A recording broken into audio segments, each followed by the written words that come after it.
Okay, without further ado, we'll get started.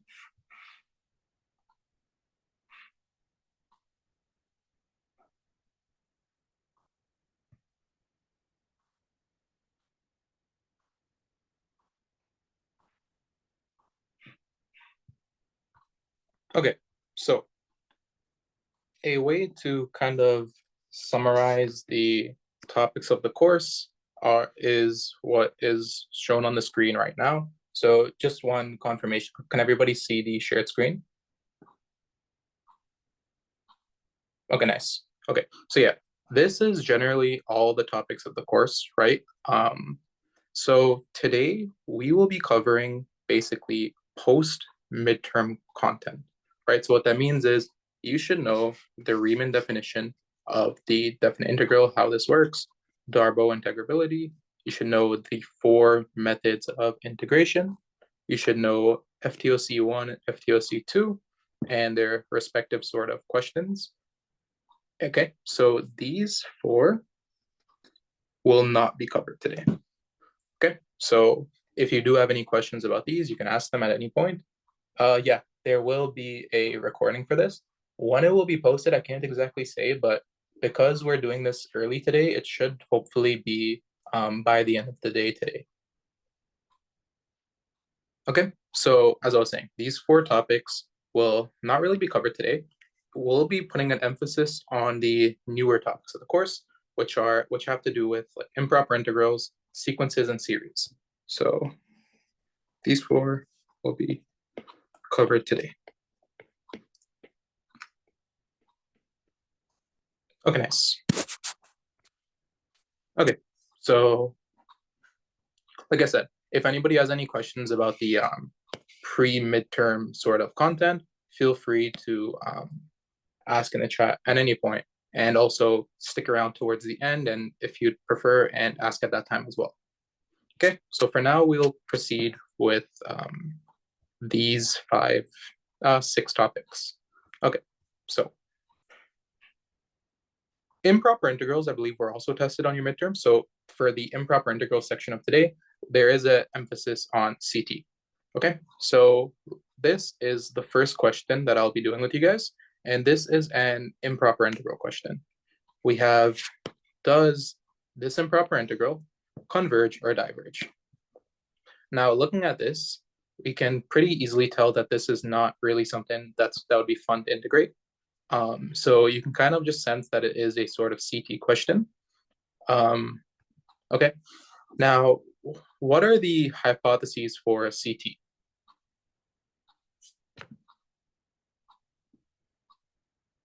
Is there anything that my function needs to satisfy before I can apply CT? Right, so positive. Okay, cool. So does this improper integral satisfy that on the given interval?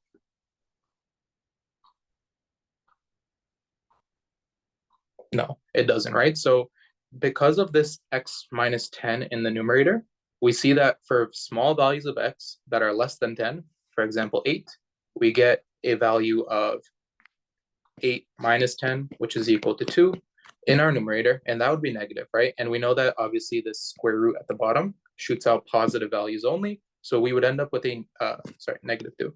So we would end up with a negative over a positive, which is negative, so that doesn't exactly help.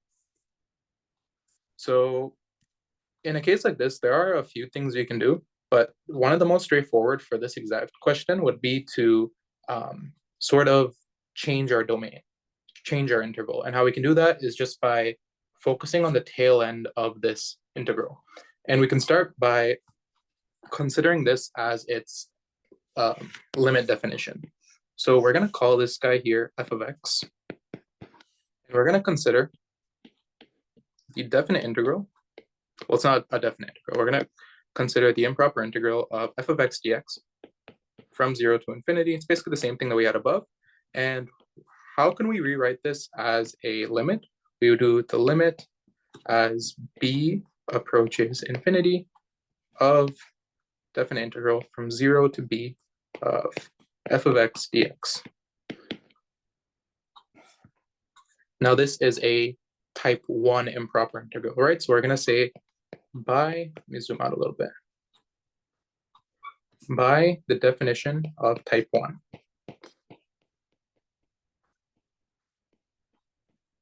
Make sure to justify a lot of your steps.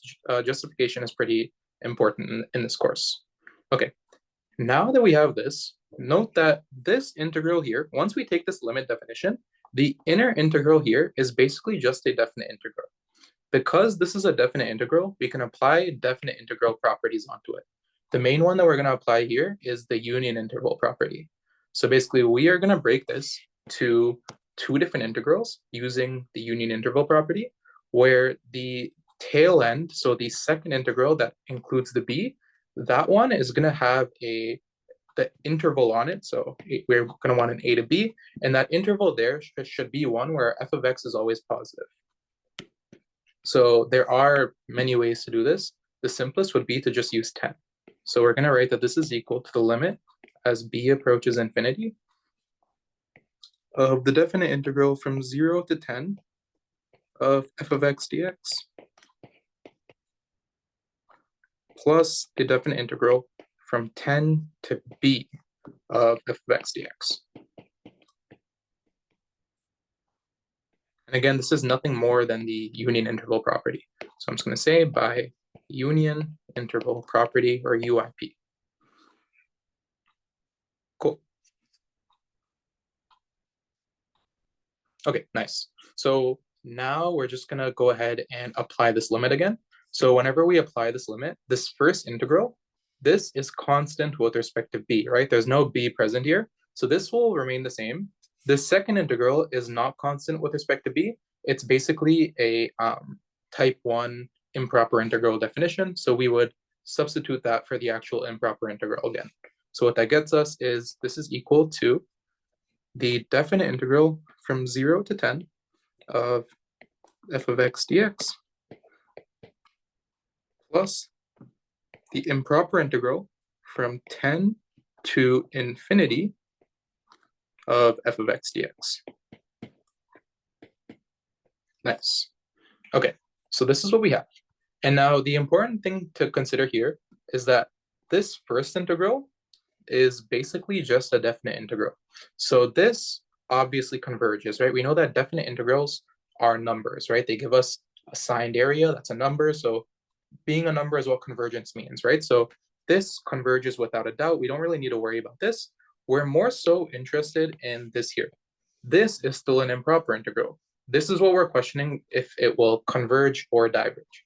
So we can sort of shift our focus to only this, but we do need to justify this using some words, right? So how you would say that is definite integral from 0 to 10 of f of x dx is a definite integral.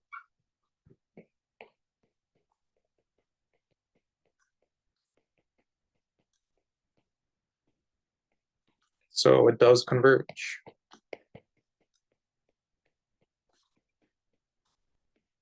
Thus, our original improper integral, which was from 0 to infinity of f of x dx, converges if and only if that second integral here, so the tail end, which is the improper integral from 10 to infinity of f of x dx converges, right? So if this integral converges, then our original integral converges. If it diverges, our original integral diverges. So that's the idea that we're going to go with. And notice that our new interval here that we're working with is 10 to infinity. And we'll see that this helps us satisfy the criteria for CT.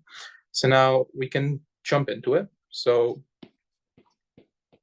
consider our function, which is f of x. We know that this is equal to x minus 10 all over the square root of x to the 6 plus 1. Now here we're just going to perform a little sign check. So, well, it should be a 10. Okay, so looking at this denominator, we know that x to the 6 plus 1, this can never equal 0, right? This is always positive because x to the 6 is always positive. We're adding a 1 to it, so that's always positive. So that guarantees that the square root at the bottom will be bigger than 0. Similarly, looking at this x minus 10, we know that our x is bigger than or equal to 10, right? Because we're working with the interval 10 to infinity now. So what that tells us is that x minus 10 will always be bigger than or equal to 0. Overall, we get that our function f of x is bigger than or equal to 0 for all x in our interval, which is again 10 to infinity. So now we satisfy the criteria to apply CT. And we'll begin by doing that. Okay, so looking at f of x, what function does f of x sort of behave like?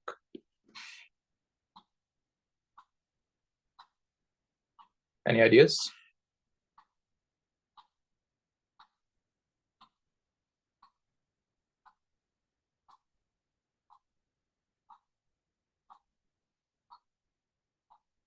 Okay, so but why? So you said 1 over the square root of x to the 6 plus 1. Now, why is this plus 1 relevant? Does this plus 1 help us as we approach infinity? Does the plus 1 really matter or no? Not really, right? So more so, you just want to focus on the terms that have variables. Isn't x squared over x cubed easier to integrate?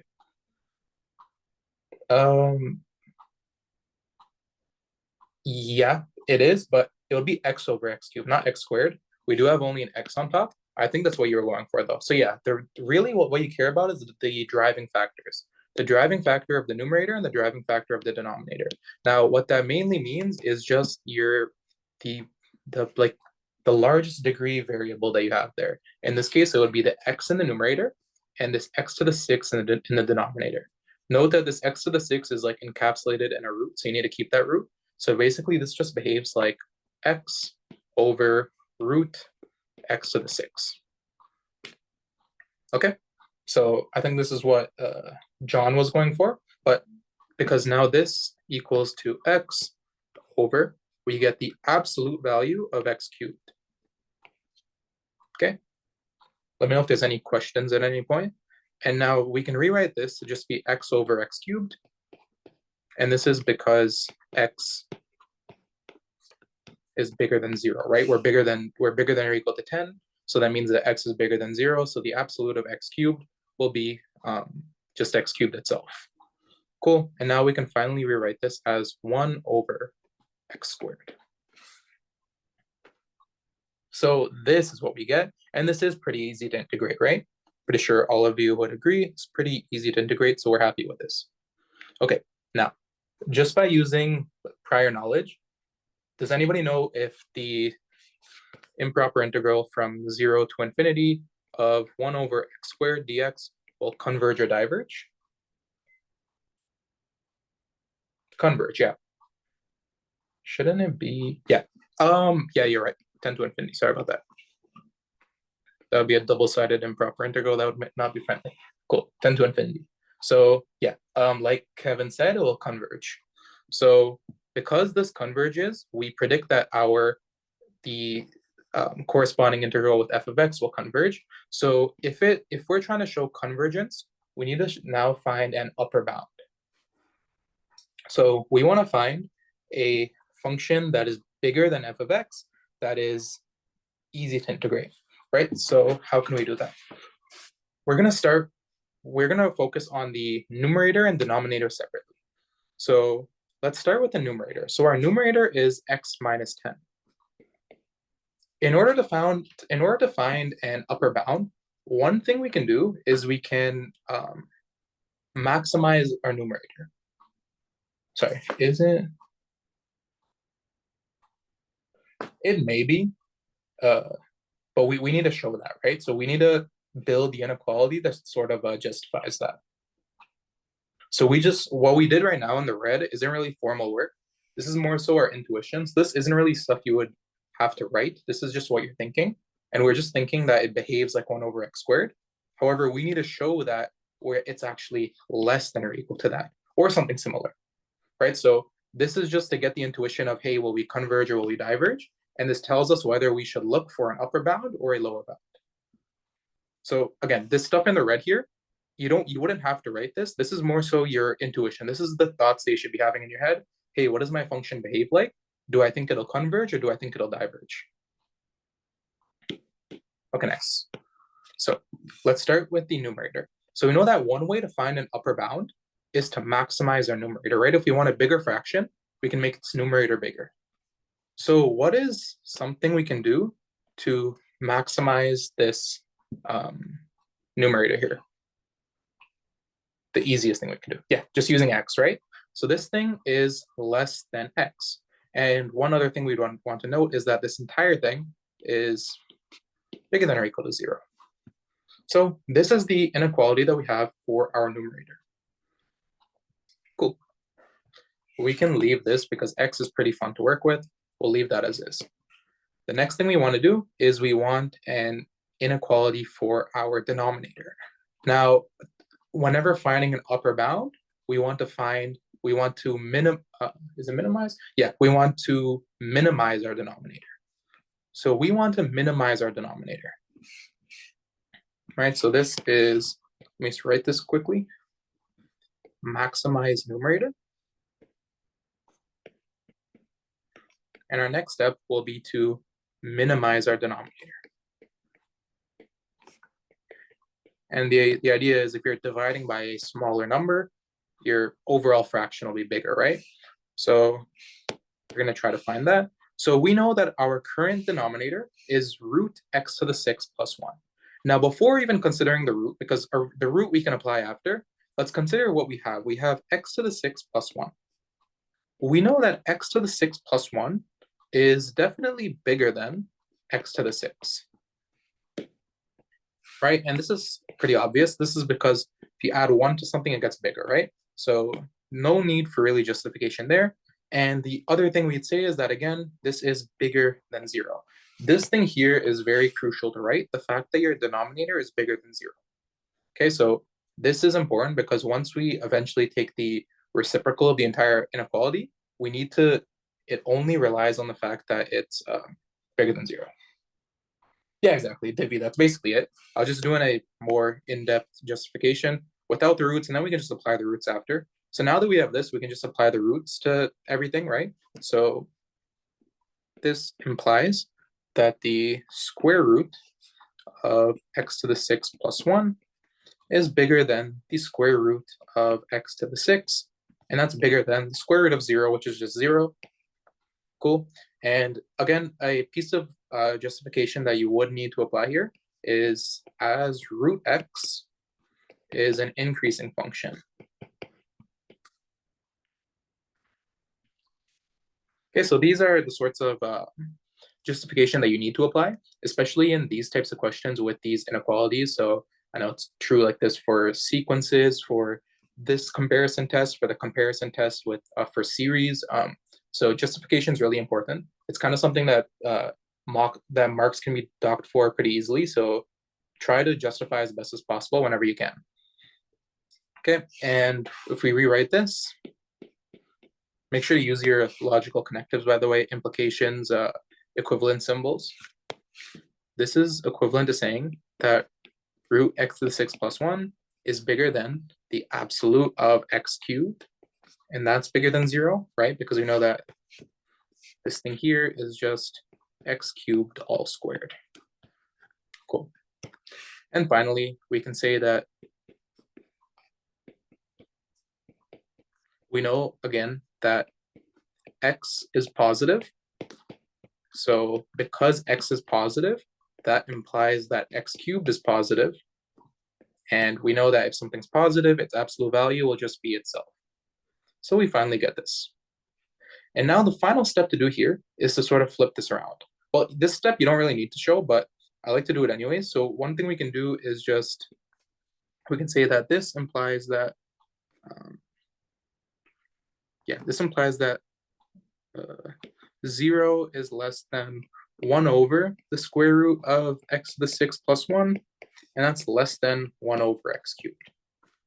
So now we have these two inequalities, right? So if I circle them, we have this one here and this one here. Now, if we combine these two together, what you're basically doing is multiplying them, but if we combine them together, what we get is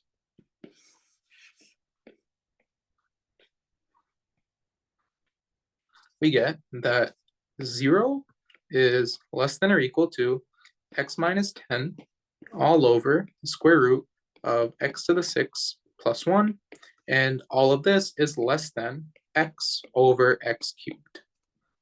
Right, so put them together, this is what we're left with, and we could just do some minor simplifications here.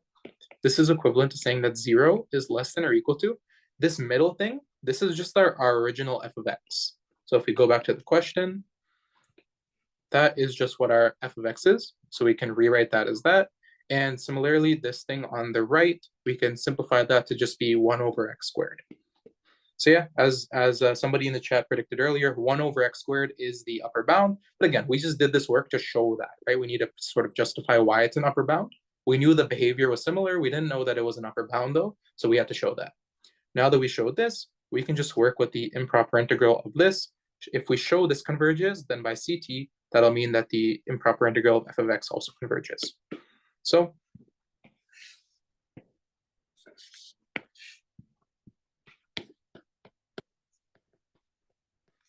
improper integral, again, we are currently working on the domain of 10 to infinity. So because we're focused on 10 to infinity, that's the same interval that we'll be integrating 1 over x squared over. So consider the improper integral from 10 to infinity of 1 over x squared dx. Right, and this is pretty straightforward. So it would equal to the limit as b approaches infinity, definite integral from 10 to b of 1 over, we'll just rewrite this as x to the negative 2 dx equal to the limit as b approaches infinity.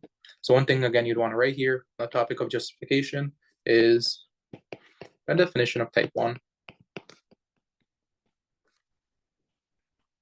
Cool. And now this would be, so do we know an antiderivative for x to the negative 2? It would be negative x to the negative 1. Cool, yeah. And now we would evaluate this at 10 and b. And this is equal to the limit as b approaches infinity of negative, and this would be 1 over b minus 1 over 10. And we know as whenever we plug in our b being infinity, this term here will be 0, right? 1 over infinity, 1 over a really big number will get us 0. So in the end, this gets us 1 over 10. So that means that it converges. So because that integral converges, and because it's a bigger upper bound on our function, that means that thus, the definite integral, again, we're working with 10 to infinity. So thus the improper integral from 10 to infinity of f of x dx also converges by CT. Right, so here we showed 10 to infinity. One thing you do want to remember is that the question asked for 0 to infinity, but we did justify this during here. We kind of got to the point where we say that the improper integral from 0 to infinity converges if and only if the improper integral from 10 to infinity converges. So now because we showed this part here, that implies that our original improper integral also converges. You might want to just reference this though in case like whoever's marking it forgets. So what I like to do is I just like to label it with the star, and then I just say finally that this implies that the improper integral from 0 to infinity of f of x dx converges as well. And this one I justify by saying by star, referencing the argument that I made earlier. And yeah, so this sums up how we would show that the given improper integral from 0 to infinity converges using CT. Any questions about this?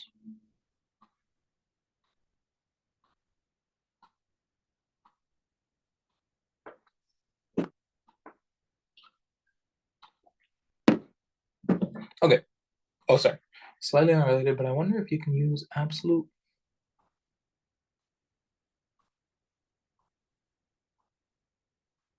I was confused by colon. Absolute converges implies conditional converges from series. Treat. Um, to be honest, possibly, because to be honest, I don't know. Yeah, possibly. I don't think like, yeah, I don't know, to be honest. I don't think it's a specific theorem we're taught, but could definitely be the case. Okay. Okay, so that is our CT question. Next, we're going to move on to a series question. Sorry, not series, sequence. Now, going back to this topic list, I said that there's generally two types of sequence questions. We have sequence proofs and general sequence proofs. So a sequence proof is whenever you're given a sequence and you have to kind of show that it converges or diverges, right? Where this is whenever you're given your a sub n.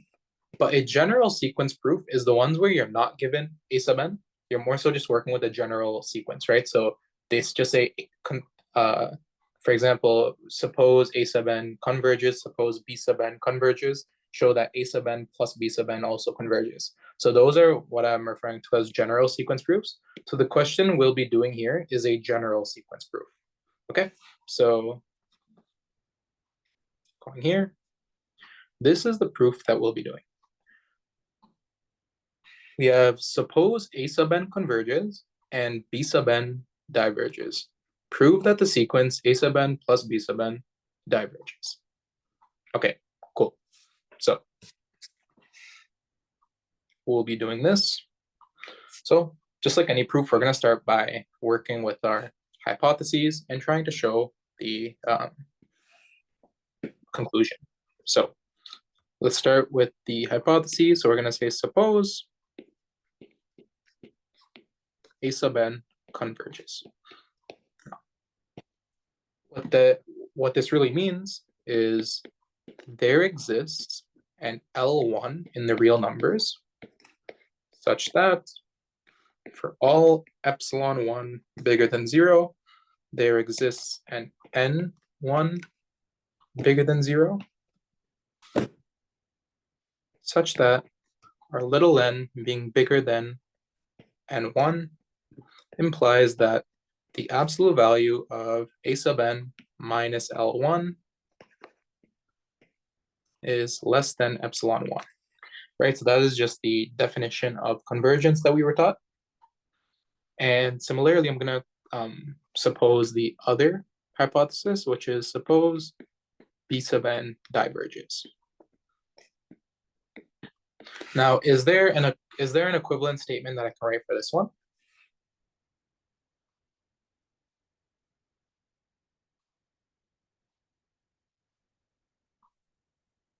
Not really, there isn't, right? So divergence, we don't really have a hard definition for divergence. Really what it means though is that this thing is not satisfied. I guess you can put a not in front of this, but it's kind of irrelevant. So that is true, but it's not always the case for divergence of sequences. That works for limits, but not really sequences. The reason why is because we don't know the type of divergence. So firstly, we don't know if it diverges to infinity or negative infinity, and then yeah, the bigger point, it could oscillate. So we don't know the type of divergence. All we know is divergence. So we can't assume a specific definition unless we're given one. So if it said, for example, diverges to infinity, we can then use a specific definition. If it said diverges to negative infinity, we can also use a specific definition. If it says by oscillation, we can use a specific definition, but we don't know which one it is in this case. So instead, we don't make any assumptions. We just work with what we're given. Cool. And we want to show that the sequence a sub n plus b sub n diverges. Yeah, that'll be the goal here, right? Because, yeah. Okay, so in general, there isn't really a clear-cut way to prove divergence because again, we don't we don't know the type of divergence this is asking for here. Again, we don't know if this is asking for divergence to infinity, to negative infinity by oscillation. So we don't have a specific definition that we're trying to show. So again, instead of making any assumptions, we're gonna work without having to know that definition. And a nice way to do that is by using contradiction. Okay, so what we're gonna do is we're gonna say, suppose from the contrary,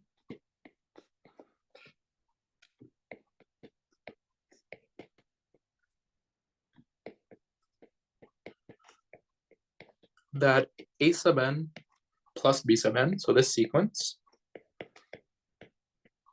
converges instead of diverges, right? And the reason why this is a nice supposition is because we actually know a definition for this. So whenever we have definitions, we're happy, right? Definitions help us work with things. So getting this second definition will help us sort of show a contradiction. So the equivalent definition for this convergence is, i.e., there exists an L2 in the real numbers such that for all epsilon 2 bigger than 0, there exists an N2 bigger than 0 such that little n is bigger than N2, implies that the absolute value of our sequence, which is A sub n plus B sub n minus L2, is less than epsilon 2. Right, so now we have two definitions to work with. We have this one, which we already knew was true. We have this one, which we supposed from the contrary. Okay, and the contradiction that we're going to show, so it might not be intuitive why, but we are going to try to show that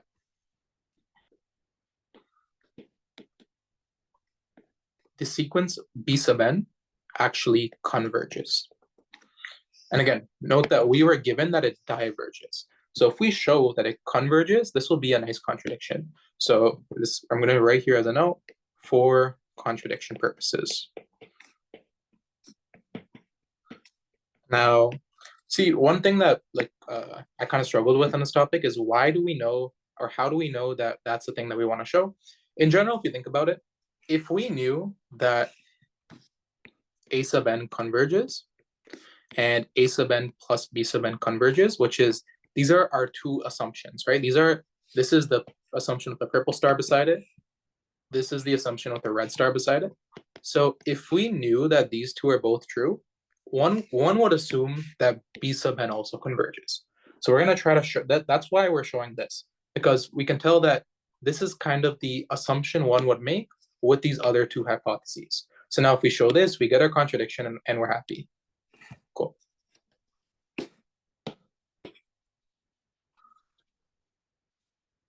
Okay, so what is the equivalent definition for B sub n converging? Equivalently, we want to show that there exists an L in the real numbers such that for all epsilon bigger than 0, there exists an n bigger than 0 such that little n is bigger than big N, implies that the absolute value of B sub n minus L is less than epsilon. Okay, so that is what we want to show. So this is what we want to show. Okay, and we're going to start by doing exactly that.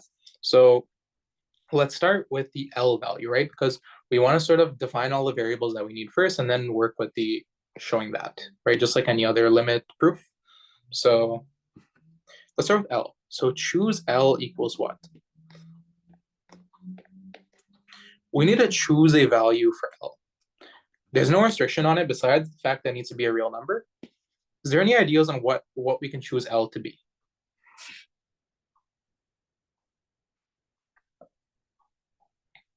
L2 minus L1, exactly. So just in case anybody doesn't follow that, we know that A sub n converges to L1. We know that A sub n plus B sub n converges to L2.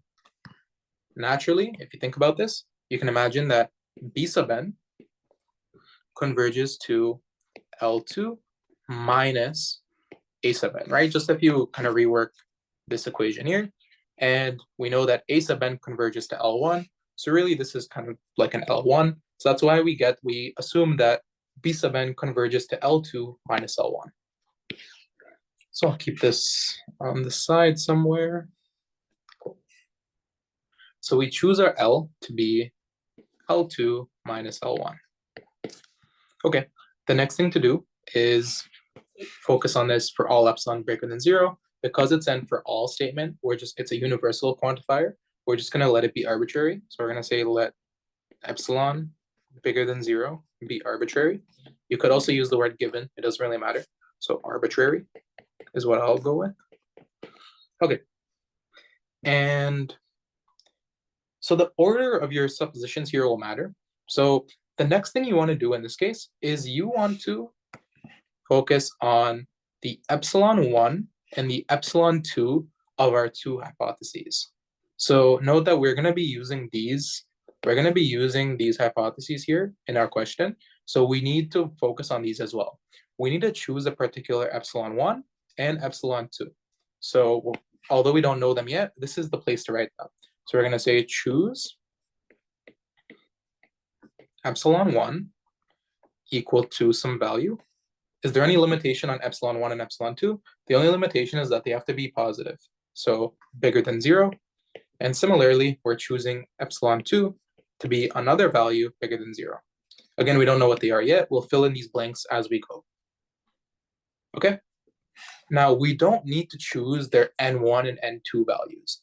Note that n1 and n2, we already know that they exist just by this definition here. We know that whenever we give an epsilon, the corresponding n1 and n2 will already exist, right? This says there exists. So there is only one, so we don't need to choose that. That will kind of be given by the fact that these hold true in the first place. So we don't need to worry about those. We do need to worry about the thing that we're trying to prove though, and that's back to this thing here, and we need this n here. So just like any other limit proof, we need to define what this n is. So we're gonna say choose big N equals some value. Again, we don't know what this value is yet, and we'll say bigger than 0 as well. Finally, we're done our suppositions, and we can move to the main hypothesis that we need for this implication, which is suppose our little n is bigger than big N. Now we can finally work with trying to show this consequence that's over here. So how you would do this in any other limit proof as well is we're just going to work with what we have there. So consider the absolute value of b sub n minus L. Just by rewriting this, we can say that this is equal to the absolute value of b sub n minus, remember that L, we defined L to just be L2 minus L1. So we're just going to sub that in. L2 minus L1. Now, looking here, we don't really have much to work with. Okay, sorry. Do we need to define n to be a natural number before we use it? Or can we assume that it's just implied? Although it is a natural number it doesn't necessarily need to be a natural number. So remember that little n is a natural number. So if this thing, for example, is a natural number, then even if, for example, if this is like a 5.5, that's why your little n would end up being bigger than 6 anyway, since it's all natural. So like, no, it doesn't, you don't need to explicitly say that. It is just kind of implied because it would just make sense that way. Okay, so to answer your question, you don't need to necessarily say that's a natural number. It is kind of just implied. You could definitely say it though. You wouldn't lose anything for saying it. So you could just say, and in my opinion, it's better safe than sorry. So yeah, I would say it. Do you necessarily need to though? No, even in this case, I forgot to. Cool. Okay, so going back to what we have that the absolute value of b sub n minus L is equal to the absolute value of b sub n minus what we chose for L, which is L2 minus L1. Now looking at what we have here, L2 and L1, they really are not related to b sub n that much. They're related to different things. So L1 is the convergence value of a sub n. And L2 is the convergence value of a sub n plus b sub n. So looking at what we have, which is just a B sub n, it seems like we're missing two A sub n's. Question and answer key. Question and answer key, I'm not quite sure, but there will be a recording. So you could always just watch the recording and kind of just go to the parts where we show the final solution, if that helps. But yeah. Okay, so as I was saying, L2 is the convergence value of A sub n plus B sub n, and L1 is the convergence value of A sub n. So it seems like in this absolute value, we're missing two A sub n's. So yeah, what we can do is we can add 0, and the specific 0 that we'll be adding is a plus minus of A sub n. So this is going to equal to the absolute value of B sub n plus A sub n minus A sub n minus L2 minus L1. And again, this is just 0, right? So we didn't really change anything. We have the exact same thing here. We just added a 0 to it, a convenient 0 being A sub n minus A sub n. Cool. Now we can group things based on their convergence. Like we mentioned above, we know that A sub n plus B sub n, this thing converges to L2. Similarly, A sub n by itself converges to L1. So let's group these things together. We get that this is equal to the absolute value of A sub n plus B sub n minus L2. And again, we're grouping them, so I will put an extra parentheses around them. And similarly, we get minus A sub n minus L1. So these two negatives cancel here. So whenever we factor a negative out, we still get that negative over there. If that's okay. So we are left with this. Now that we have this, you can probably guess the next step is to apply the triangle inequality. One thing you do want to be careful about is that we want to apply the triangle inequality and not the reverse. So we need an addition here. So I don't know if you technically have to write this, but again, I would just to be safe. You can rewrite this as an addition of the negative. So we know that subtraction is the same thing as adding a negative. So we can just rewrite that with the plus instead. And now that we have it with this version, we can apply the addition, which I believe is the forwards direction of the triangle inequality. So now we can say that this entire thing is less than or equal to the absolute value of A sub n plus B sub n minus L2 plus the absolute value of negative A sub n minus L1, right? And this is just by the triangle inequality. I'm just going to draw a triangle, but I don't know if you'd have to write it or if she accepts that, but that's just what I'll do for now. Now that we have this, one step you'd want to do is get rid of this negative. We know that in the absolute value, you can get rid of a negative. So we're just going to do that real quick. This is equal to the absolute value of A sub n plus B sub n minus L2 plus the absolute value of A sub n minus L1.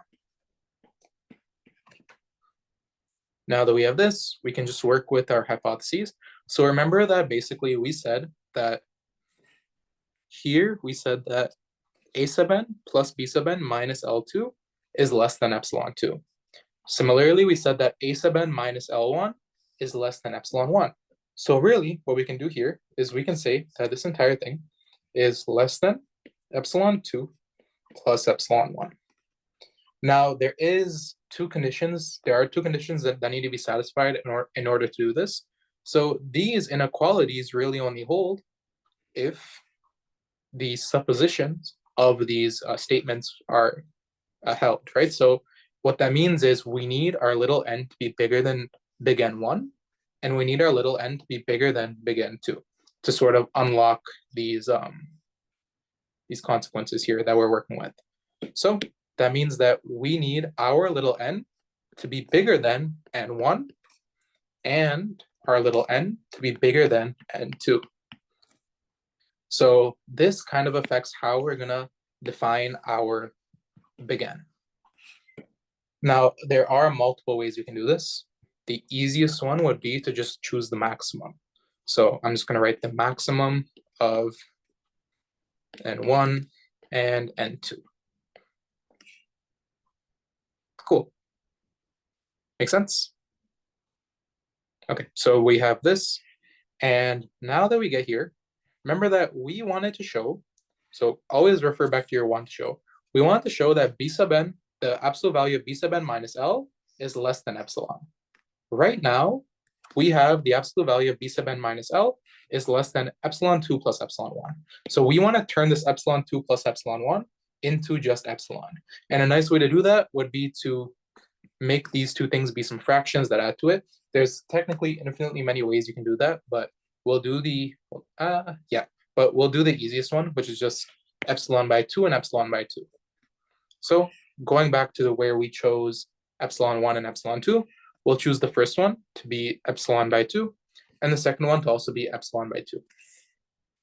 Now, one thing that's important here is that your epsilon needs to be defined before this. That's why having this let epsilon greater than 0 be arbitrary is crucial before you choose your epsilon 1 and your epsilon 2. It's kind of like working with an undefined variable in like a Python code, right? This epsilon is something you're referring to, so it has to exist beforehand. Here, it exists because of the statement that we have here. So that's just one thing. So the order here does matter. Nice. Okay. So finally here we get this is equal to epsilon by 2 plus epsilon by 2, and this is equal to epsilon. So thus, what we have is that the absolute value of B sub n minus L is less than epsilon, and this is equivalent to saying that the sequence B sub n converges by definition. We know that this contradicts our hypothesis because one of our hypotheses was that B sub n diverges.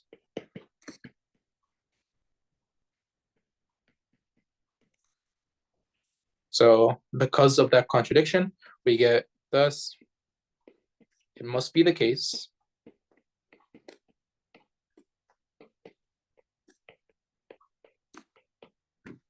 that the sequence A sub n plus B sub n diverges, right? Because that is the assumption that we made, that the opposite of that is what we assume to lead to a contradiction. So if that leads to a contradiction, it must be the case that the opposite of that is it. So instead of converging, it actually diverges. Okay, so that's this question. If anybody wants to screenshot the solution or anything. Since the question is logically equivalent to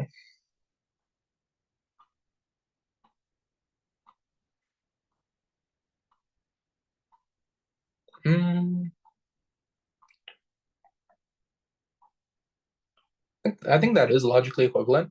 I think you possibly could prove that diffy, but you would have to sort of write that they are equivalent. You obviously can't just jump to that, but I think that is pretty logically equivalent, but I can't tell you for sure what the grading scheme and stuff is. I don't know how strict it is, but in my mind, that does seem logically equivalent. I would ask that though. I feel like this contradiction might be the exact thing they're looking for on the grading scheme or something. So maybe if you didn't do that, you might get docked marks. So I would confirm that with a TA or the prof herself. Garbo, can we prove this question directly by using convergence plus convergence equals convergence without using epsilon delta?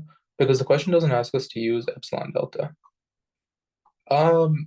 In most of the questions where it's these general sequence proofs, I believe it is epsilon delta. So I feel like maybe one thing I didn't write is like, don't use any sequence properties. So I think you would have to do an epsilon delta here.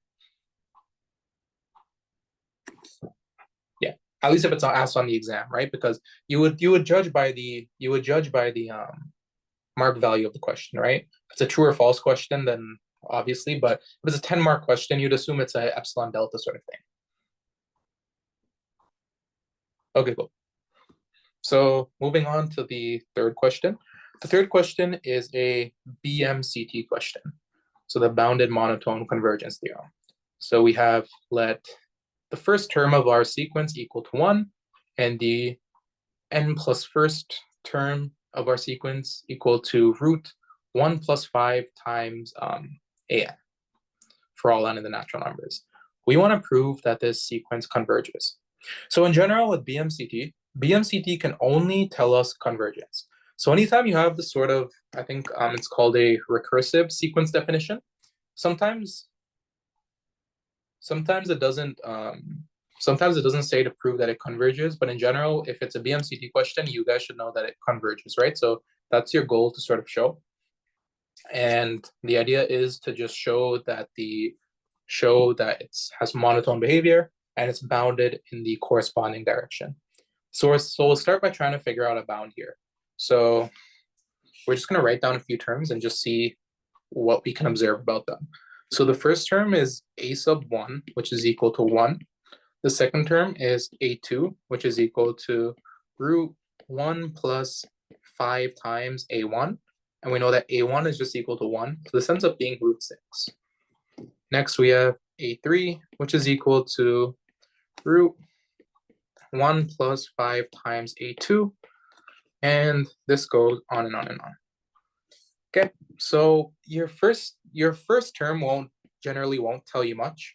This is less than a ton of things. You more so want to focus on your second and third terms. So the idea is you want to find a perfect square and a perfect square that will hold for all of these. So the closest perfect square to this 6 is a 16, or technically it's a 9, but we'll see why that doesn't work. So if I chose to work with root 9 here, and that's equal to 3, right? So if we chose to do that, in this next one, we would get that this is less than root 1 plus 5 times 3, and that gets us root 1 plus 15, which is 16. Clearly, these are different bounds, so that doesn't work. So you need to choose a big enough bound where it'll still hold. So the one we'll choose here, I think the smallest one you can choose on this one is 36. So if we go 36 here, right, obviously root 6 is less than root 36, and that is just equal to 6. Note that this next term will then be less than root 1 plus 5 times 6. This is equal to root 31. And we know that root 31 is less than root 36 because the thing inside the root is bigger, right? Root x is an increasing function. So we get that a hard bound on all the terms. So if I wrote out a4, a5, etc., all these terms would be bounded by above. Isn't it root 6 instead of 6? So this 6 I put here is because of the root 36. So I said that root 6 is less than root 36, and then this root 36 is what is equal to 6. Does that make sense? Okay, nice. So yeah, as I was saying, there's infinitely many bounds you can choose here, right? You could choose root 49, you can choose root 64, etc. I was saying how the smallest one in this case will be 36. If you try 16, it won't work. If you try 9, it won't work. You need to 36 and above perfect squares will do the trick here. So nice. So we have this. And again, like I was saying, if you go to the fourth term, the fifth term, etc., they'll all be less than 6. Yeah, exactly. You could choose any, as long as it's big enough, you can choose anything. Perfect squares are preferable. It could technically be not a perfect square either, but yeah, it could be whatever number you'd like. So in this case, the minimum for at least a perfect square would be 36. Okay, cool. So now that we get this, we now want to show this. So we see that we are bounded from above. So we want to show the bounded from above and increasing case. We can even take it as far as strictly increasing. So that's exactly what we'll do. So let's start with, let's start with the first part of our question. So the first part of our question is we want to show bounded from above. So we basically want to show that for all n in the natural numbers, we want to show that a sub n is less than 6. Okay, so that's what we want to show. And in general, bounded means there's a number m. But in this case, the whole reason why we even wrote out a few terms was to find what we think that bound is. And like we said, we think it's 6, at least in this example. Again, you could pick any bigger number that you'd like. So now that we get this, we're going to use induction. So let's start with our base case. Our base case is whenever n is equal to 1. So we're just going to consider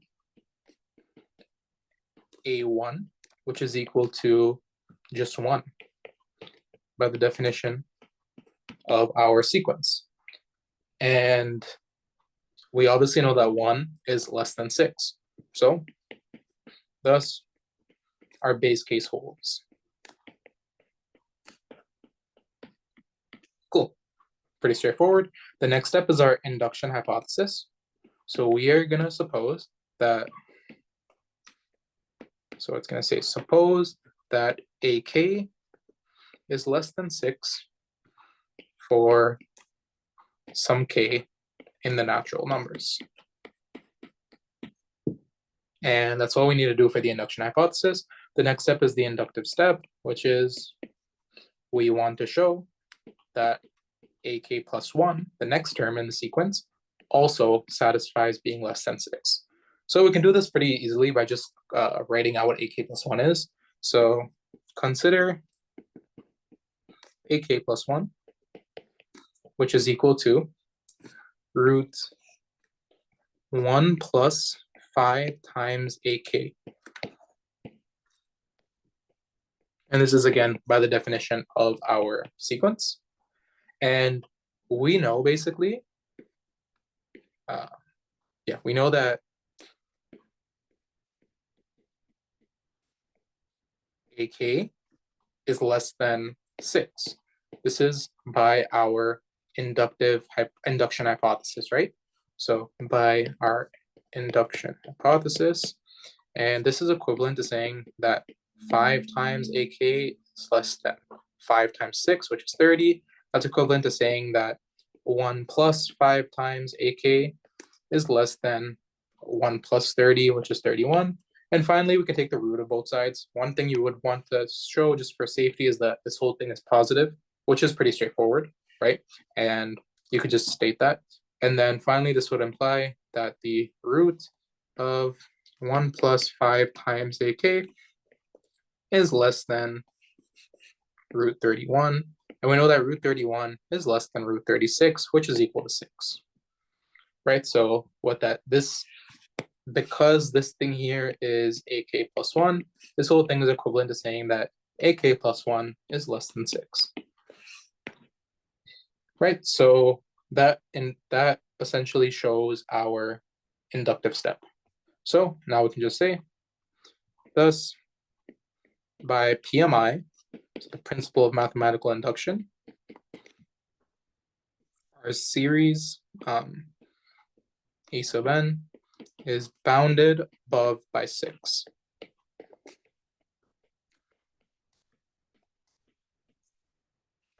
Nice. So we're halfway done the question now.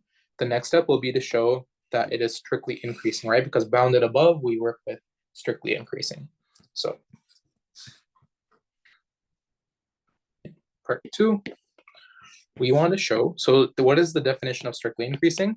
It means that for all n in the natural numbers, the n plus first term, so an plus 1, is bigger than, strictly bigger than, the nth term, which is a sub n.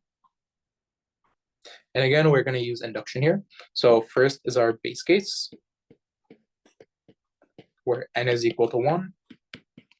So all we need to do is we need to show that a sub 2 is bigger than a sub 1. So the second term is bigger than the first. So we're just going to consider both of them, right? So consider a1. We know that a1, again, by the definition of our sequence, is just 1, and that a2 is root 6. We already wrote both of these here. So, and this is pretty obvious, but if you you would just say that thus a2 is bigger than a1 for obvious reasons, right? We know that 1 is equal to root 1. So because the 6 inside the root is bigger than the 1 inside the root, and because root x is an increasing function, we get that a2 is bigger than a1. So thus our base case holds.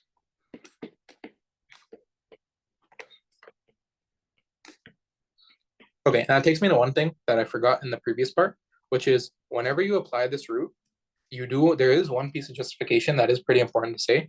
You want to say as root x is an increasing function. So anytime you apply a root to an inequality, you do want to just say that. Marks do get docked for that. So make sure to say that anytime you're working with inequalities and taking roots. Nice. Okay, so we finished our base case for the second part. Next thing we'll do is again, an induction hypothesis. So we're going to suppose that for a general k, we're going to suppose that ak plus 1 is bigger than ak for some k in the natural numbers. Finally, we're going to try to show this inductive step, and this inductive step will be the next step in this phase, right? So if we show that ak plus 1 is bigger than ak, our next logical step would be to show that ak plus 2, the next term, is bigger than ak plus 1. Okay, nice. This is our want to show. Cool. So again, we can just work with both of these here. So consider ak plus 2. So we know that this, by the definition of our sequence, this is just equal to root 1 plus 5 times root 1 plus 5 times ak plus 1. This is just by the definition of our sequence, right? The n plus first term is equal to root 1 plus 5 times the nth term. Cool. And similarly, ak plus 1 is equal to root 1 plus 5 times ak, right? And both of these are just by definition of our sequence. So we have our ak plus 1, we have our ak plus 2. How can we show that? How can we show this relationship? Well, we can just start with what's inside the root. Is it always strictly for boundedness and increasing and decreasing? I forget exactly if it's always strictly, but sorry, do you mean the theorem or do you mean the examples? The examples will always be strictly. Like you can definitely always do strictly. Every single one of these examples will always be strictly. I don't know exactly if the theorem says strictly or not, but for any example you're given, you can always do strictly. Just because of how they're made, they strictly will always work. In general, strictly is a bit easier, right? Like you're writing one less line, so I would prefer to just do strictly, yeah. Okay, so again, we want to show that ak plus 2 is bigger than ak plus 1. So we can just consider the fact that we know that ak plus 1 is bigger than ak. We know this by our induction hypothesis, right? It's right there. So by induction hypothesis, this is equivalent to saying that 5 times ak plus 1 is bigger than 5 times ak. And this is equivalent to saying that, hey, we can add 1 to both sides. So we get that 1 plus 5 times ak plus 1 is bigger than 1 plus 5 times ak. And finally, we can apply the root to both sides. Again, whenever we apply this root, we're going to want to use that piece of justification we used earlier. So we're going to get that root 1 plus 5 times ak plus 1 is bigger than root 1 plus 5 times ak. And the reasoning here will be as root x is an increasing function. Okay, and if you notice here, this thing here is just the definition of ak plus 2, and this thing here is just the definition of ak plus 1, right? If we look back here, these are what we found up there. So essentially, we have shown that ak plus 2 is bigger than ak plus 1. So now that we've shown our inductive step, we can now say thus by PMI, again, by the principle of mathematical induction, our sequence an sub n is strictly increasing.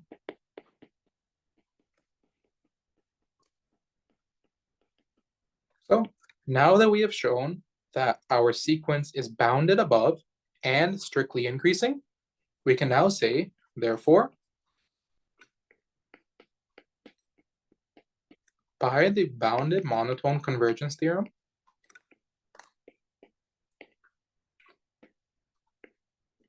our sequence converges.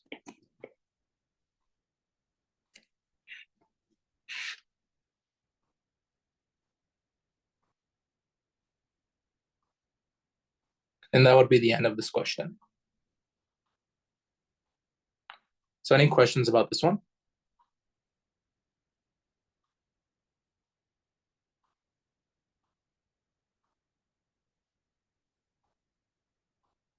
Okay. So this is the end of my section. Now somebody else will resume and we'll begin with series. Okay, so thank you all for having me and for being a great sort of audience. Good luck on your exam.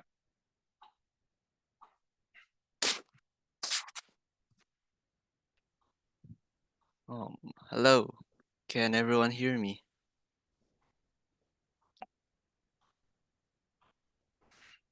Yeah? Okay, nice.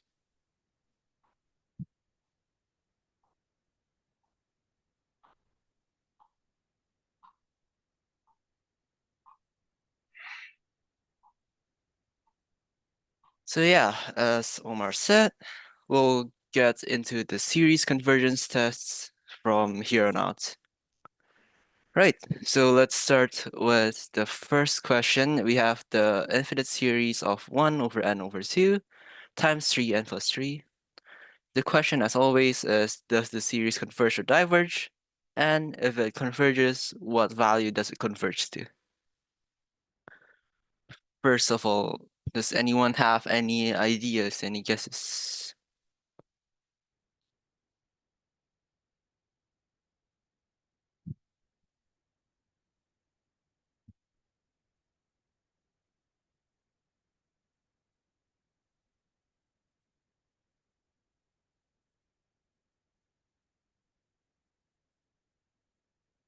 Use PFD.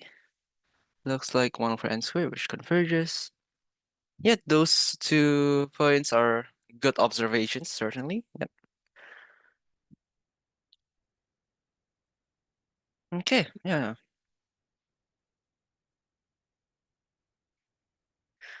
So, um, observing that this looks like 1 over n squared is certainly a very good observation. That's where you will get the intuition that this will converge. But the problem with this question is that it also asks us what value does it converge to? Well, when we compare to 1 over n squared, we'll use the comparison test, which is inconclusive in the limit value. So that's not an option for us. So our next best shot is to use PFD and hope that the series telescopes. So yeah. First I'll let AN to be the sequence inside the series.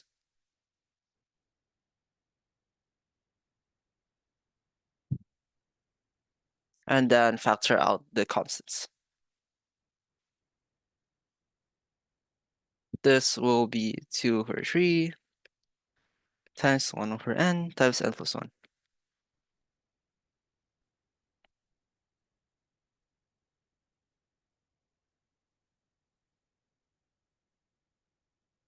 Now you can use PFD here, or if you can see the decomposition directly, you can also write it down directly.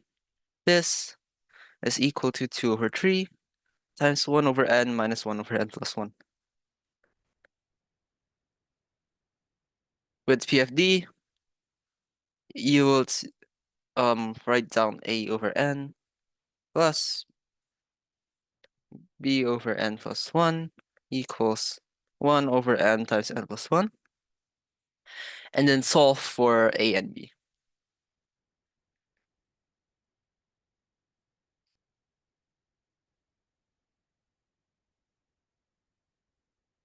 In the exam, can we just claim that the PFD is that?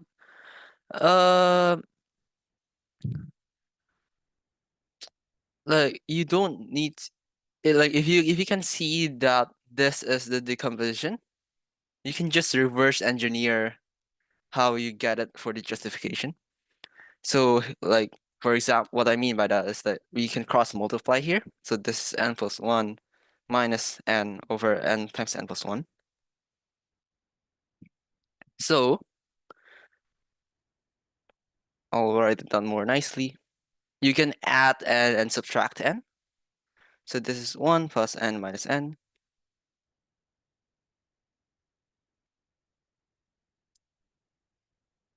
And then you decompose the fraction. Oops, I'll keep the order consistent, n plus 1.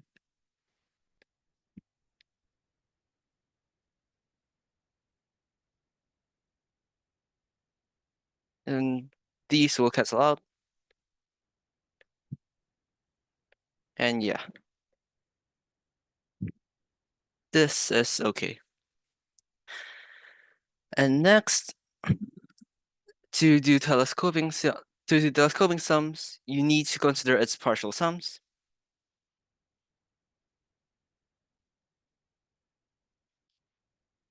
So we consider the partial sums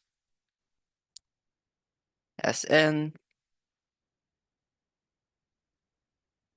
which is the sum from k equals 1 to n of ak.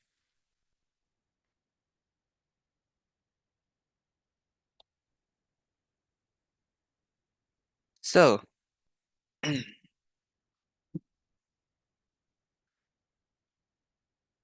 Sn, we'll expand this out.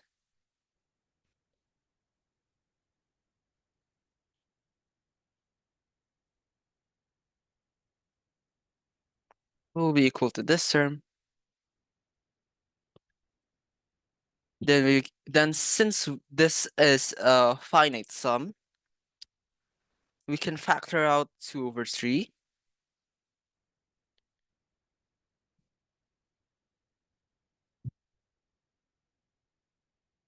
You can say by summation properties.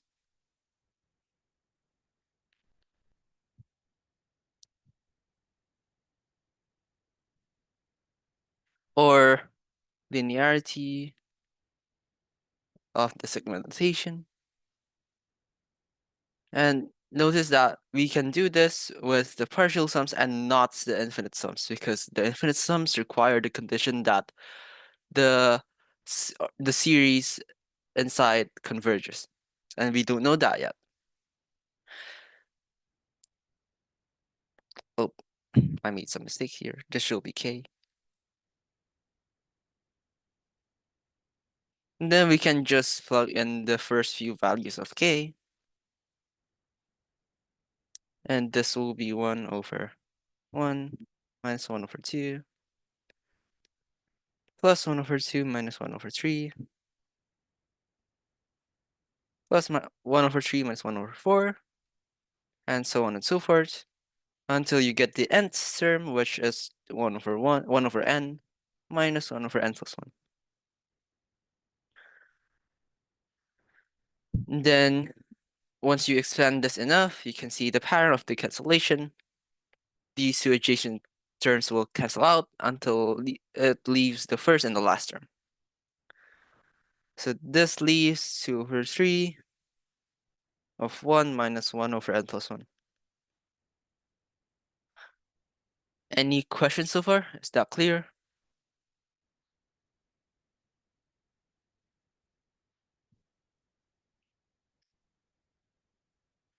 All right then. So next we continue by plugging this back into the infinite series. Can you combine the steps with the limits goes to infinity? Yeah, yeah, you can also put the limit from the start. That's also equivalent. So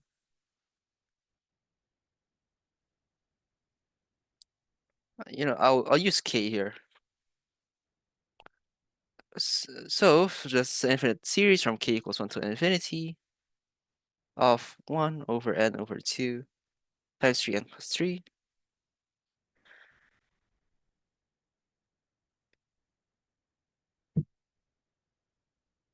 And this should be k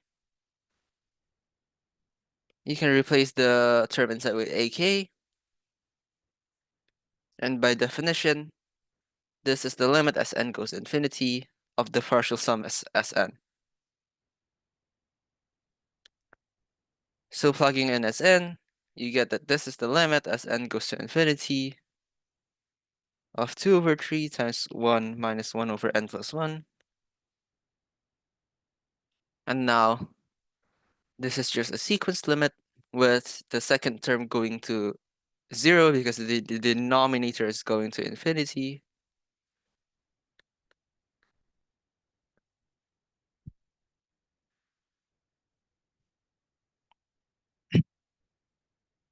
You can give some more justifications here. You can say that the limit of as n goes to infinity of 1 over n plus 1 equals 0. That means the limit as n goes to infinity of 1 minus 1 over n plus 1 is the sum of the limits of the individual terms,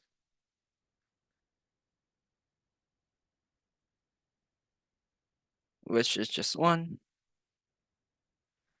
And therefore, the limit of the original terms times 2 over 3 is 2 over 3 times the limit above,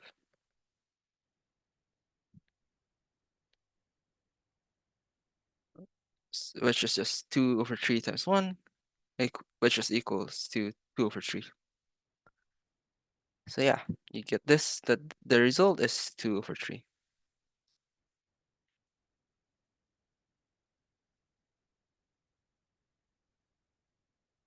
Any questions, comments?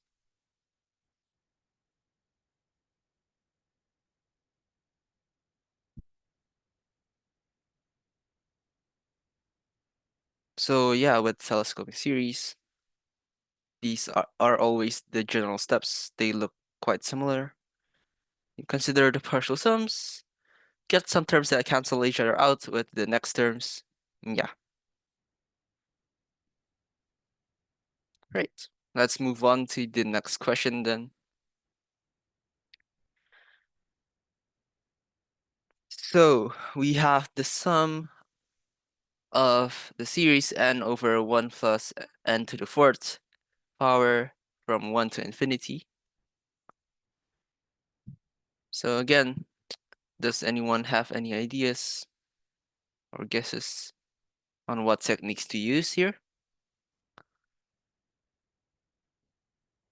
CT? Yeah, we can certainly use CT.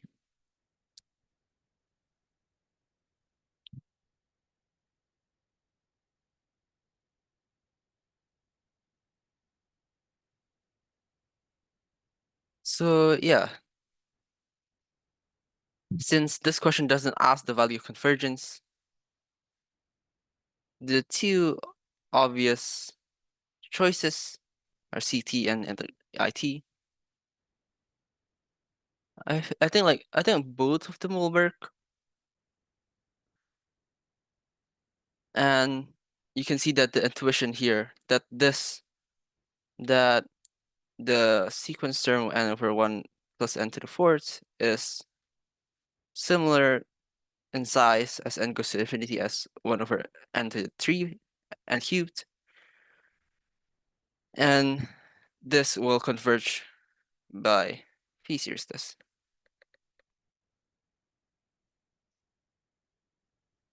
So with convergence test, you will need to find a positive upper bound that also converges, and then you will conclude that the original series converge. But in this example, I will go over the method that uses integral tests. And I think that method is more appropriate here. It's more efficient. So with the integral test, you need to tick several conditions. So first, we let an equals 1 over n plus 1 plus over 1 plus n to the fourth power, and let f of x to be x over 1 plus x to the fourth for x and any real number between 1 and infinity.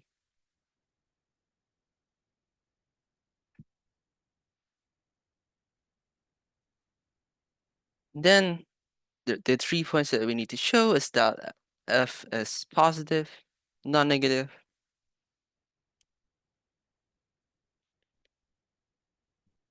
I'll write it down better. We want to show that f is positive, f is continuous, and f of x is decreasing. And this is on the interval of 1 to infinity.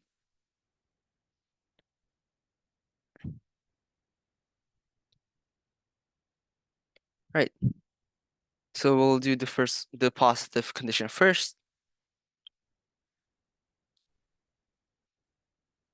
Since x is greater than or equal to 1, which is greater than 0, and 1 plus x to the fourth is also positive, greater than or equal to 2. This implies that fx, which is a quotient of the two functions, is positive. Neither CT nor IT give the sum to right. Yeah. This question doesn't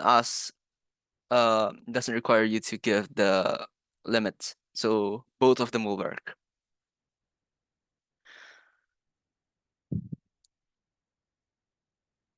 So this is since f is a quotient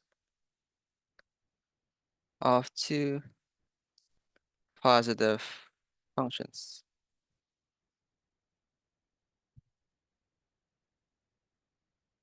So we get the first point done. And the second point is that f is continuous on the interval 1 to infinity. And you can say that f of x is a rational function.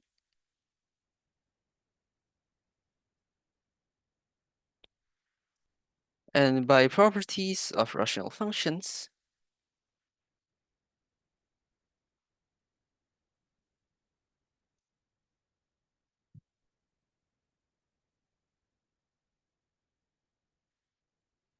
f of x is continuous when the denominator is not equal to 0.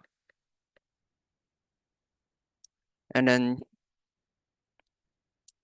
you can say that since x is greater than or equal to 1, x to the fourth is also greater than or equal to 1, which means 1 plus x to the fourth is greater than or equal to 2, and that means that the denominator is never 0 in the interval that we're interested in. Yeah, so since the denominator is never 0 on the interval that we're interested in, f of x is continuous on 1 to infinity.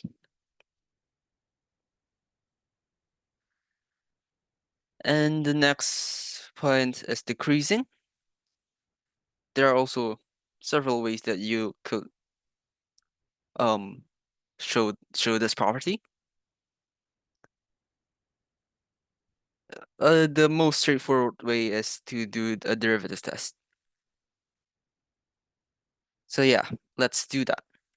So we can consider f prime of x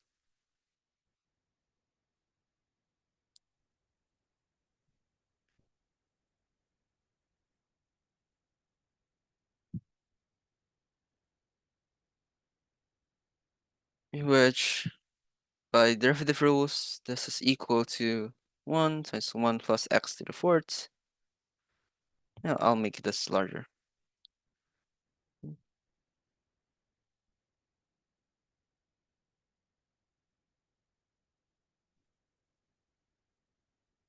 Minus x times 4x cubed over the denominator squared.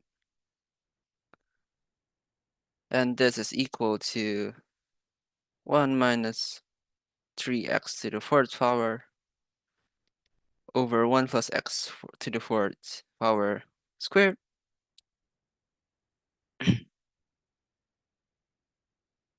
And then you can say that notice the denominator 1 plus x to the fourth squared is always larger or equal to 1 plus 1 squared, which is 4. So the denominator is always positive. And since x is greater than or equal to 1, x to the fourth power is also greater than or equal to 1. And if you multiply both sides by -3 and add 1, you get that the numerator is less than or equal to -2. So the numerator is negative.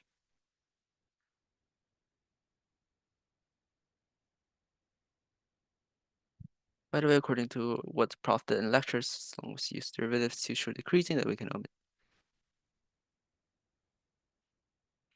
We can omit the continuous proof because differentiable implies continuity. Oh yeah.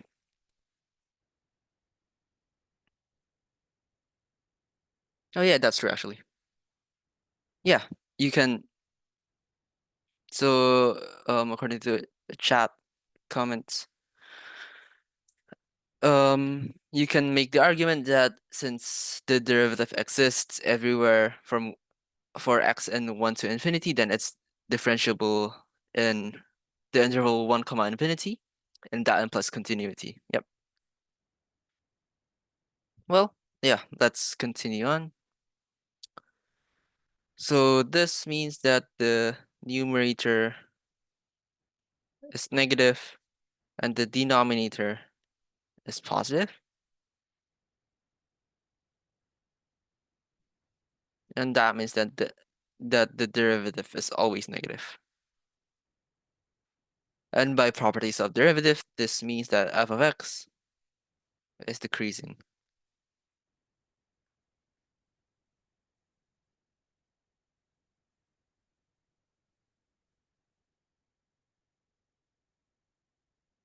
Right. So we've checked all 3 points.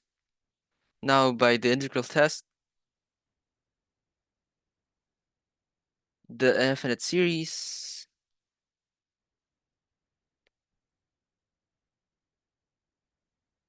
and the improper integral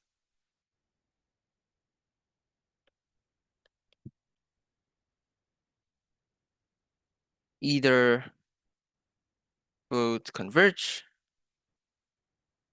or diverge.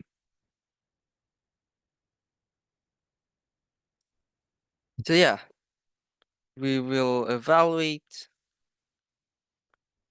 the improper integral first.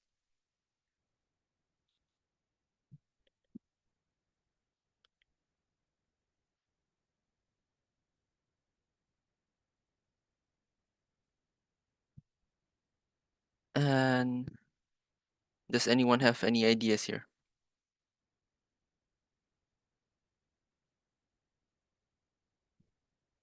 Use up with what term exactly?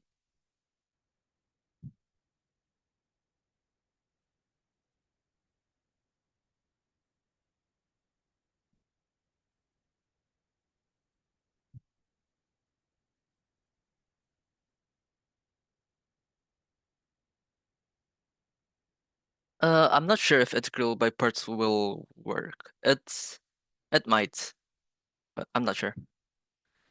But yeah, the easier way out is use up with u equals x squared.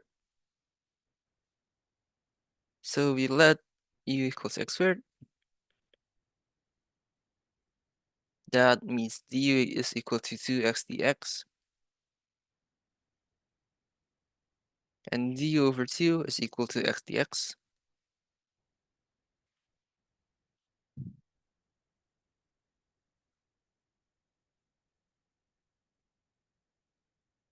Oh, sorry, I missed a step here.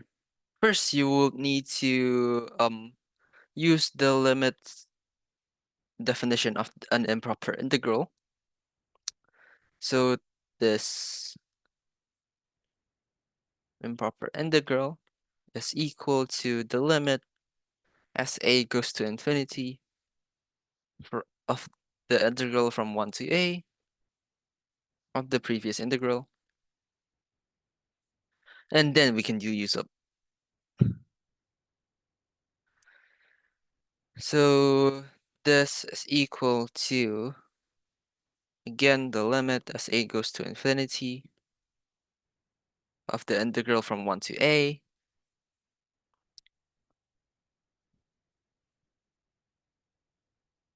of 1 over 1 plus u squared times du over 2. So here we got u squared because x to the fourth is equal to x squared equals to u squared.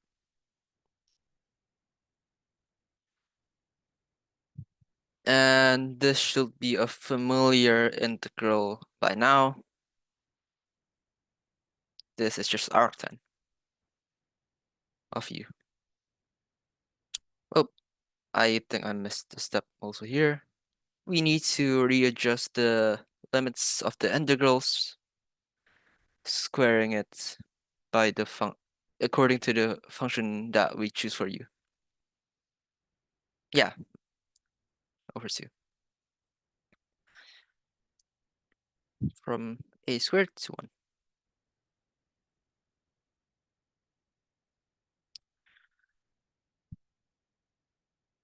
So expanding this out,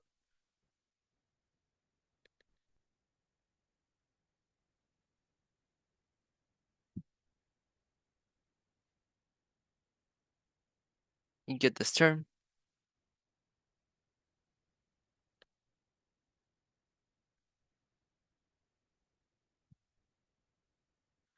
And by properties of arctan, arc as a goes to infinity, arctan will converge to pi over 2. So this will be pi over 4.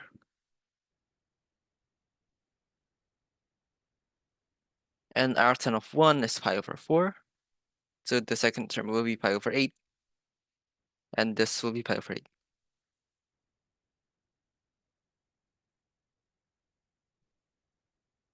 Again, yeah, as always, you can add some more justifications here. You can consider the limits of arctan separately. And then by limit properties, plug them in. And yeah, since the improper integral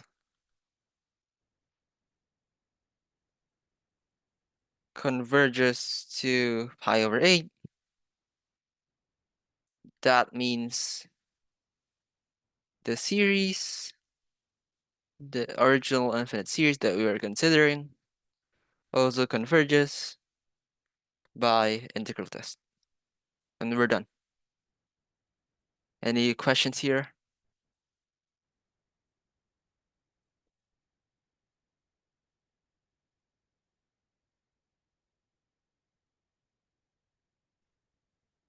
No? Okay. Right, we can continue then. On to the next one. Here we have another series from n equals 0 to infinity of 3 to the n plus 4 to the n over negative 6 to the n. Again, does anyone have any ideas?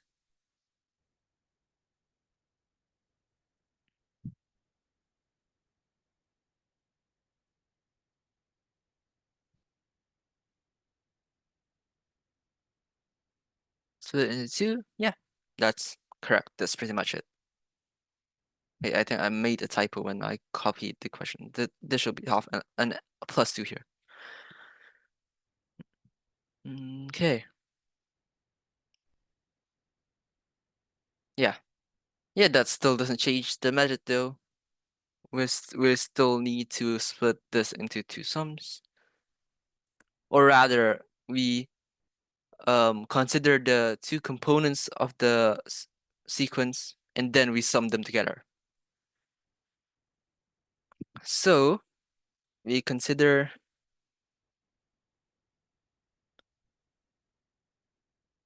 the individual components first.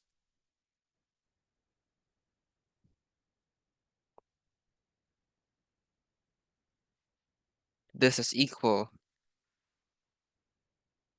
to 3 over negative 6 to the power of n.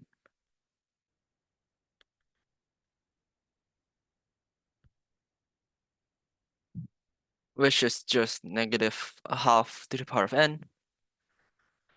And this is a geometric series. And we know how to calculate the values of geometric series.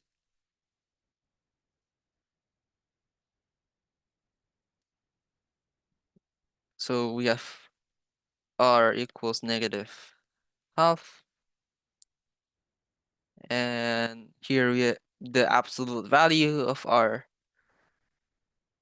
is 1/2, which is less than 1. Therefore, the geometric series converges to 1 over 1 minus r. So this is equal to 1 over 1 minus negative a half.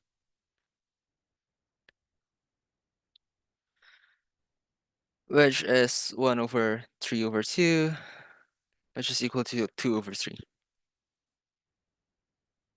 Right.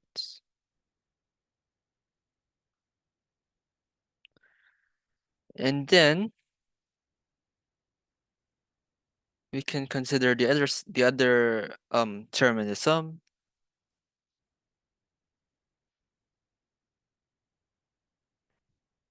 Consider the infinite series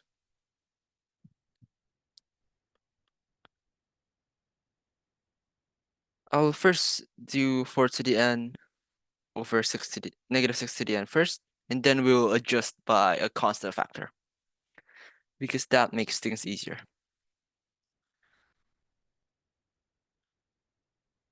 So this is equal to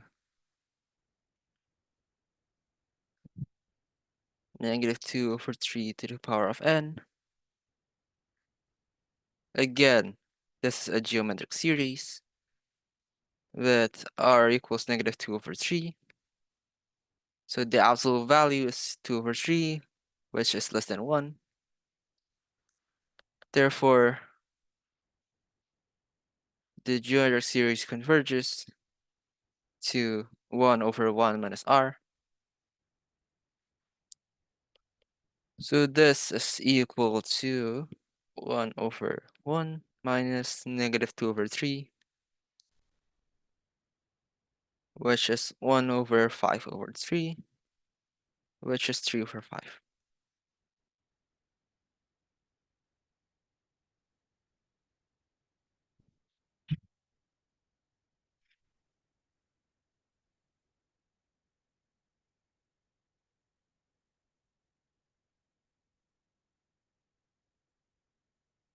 And then you can consider the original series in question, which is 3 to the n plus 4 to the n plus 2 over negative 6 to the n. And you can split up the fractions and pull out the constant.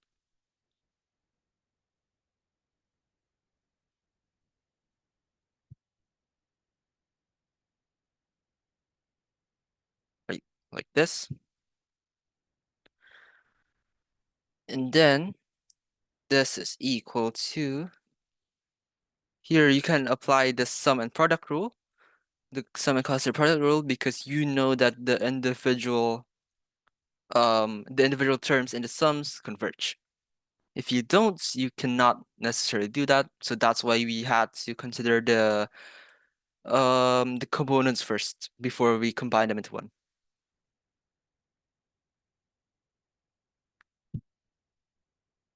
So now we can split them up.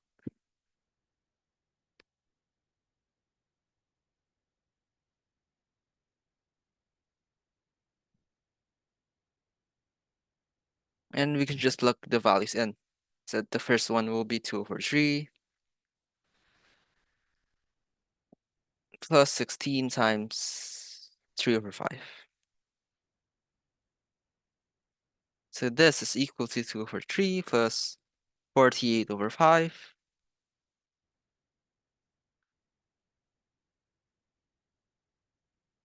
Yeah.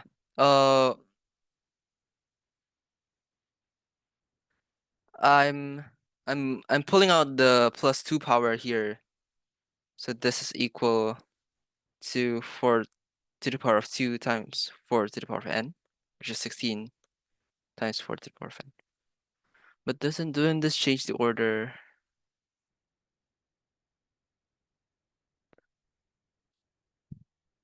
Sorry, I don't quite get what you mean there. What do you mean by it changing the order that we add the terms?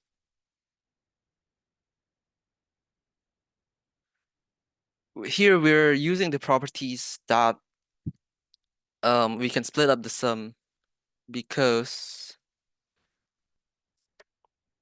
the individual components converge.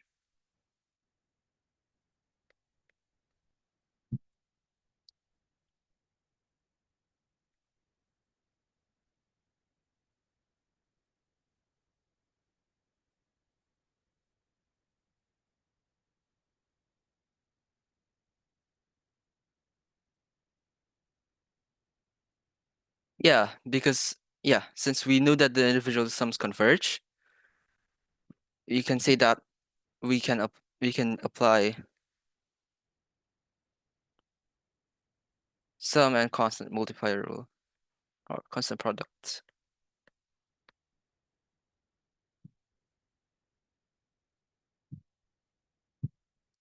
Yeah, this is the justification necessary.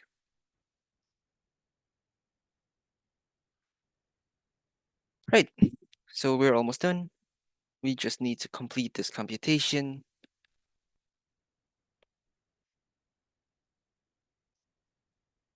And we get 154/15, and that's it. Any questions?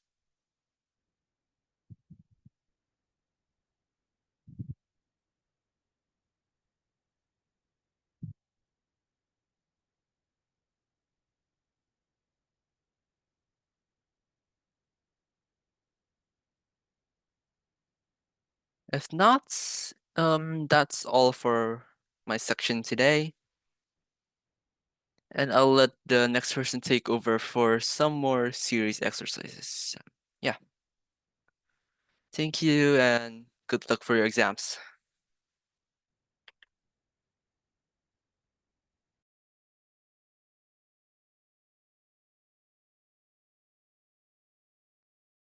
Hi everyone, can you hear me?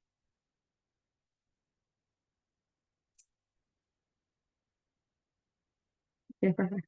I will share my screen. And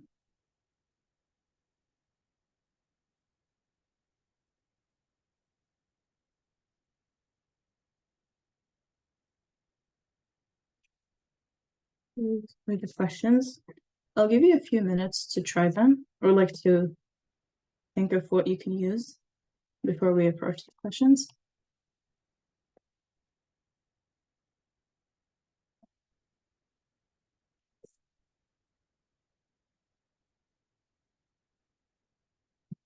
one will tackle the question.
Okay, for the first question, anyone have any ideas of how we can figure out if this converges or diverges?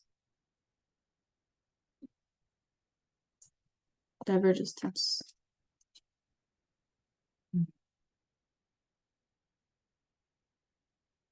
Okay, that's good. Yeah, that's what we can do. So this looks very similar to the limit definition of E.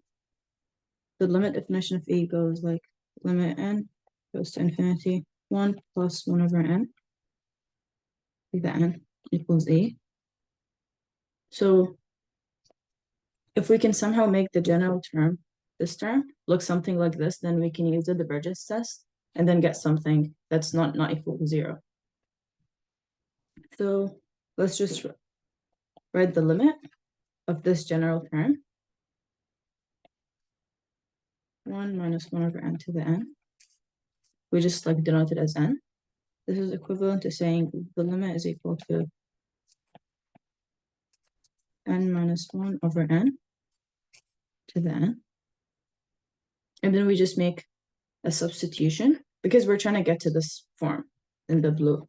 So we can let k n minus 1. So this would imply the limit is equal to this would just be as n goes to -1, as n goes to infinity, k plus 1 going to infinity is just the same as it's just the same as saying k goes to infinity, because plus 1 does not really matter in the bigger picture. So this would just be k to infinity, k over k minus 1 to the k plus 1, right? And this would imply 1 over L is just 1 over the limit as k goes to infinity, k over k minus 1, k plus 1.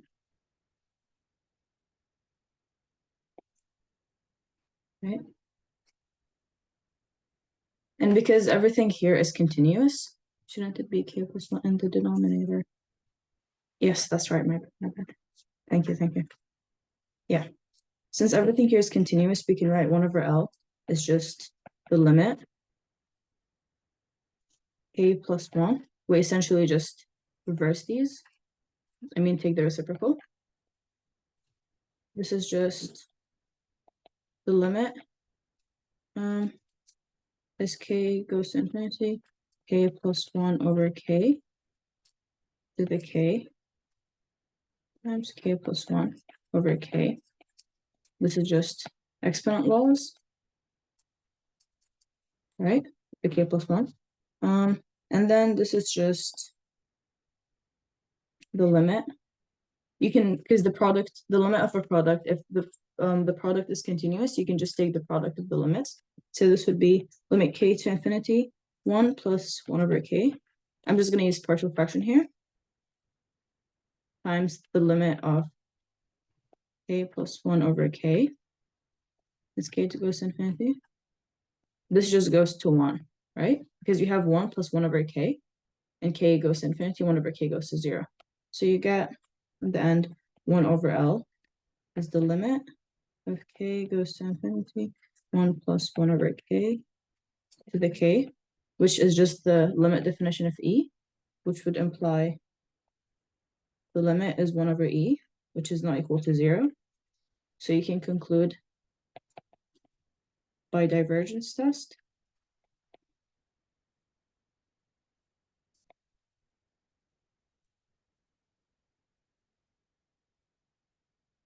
diverges. Okay, so yeah.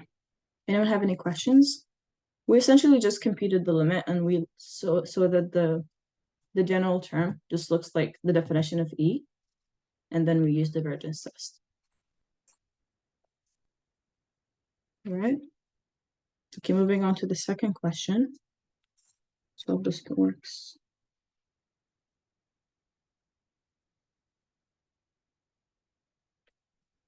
Okay, it does not want to work. Second one is just -1 to the n. Okay, and -1.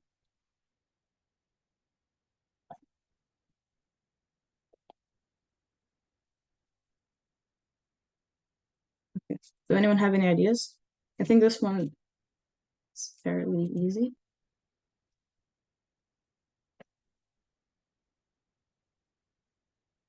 Yeah, perfect. Just because you can see a -1. Okay. So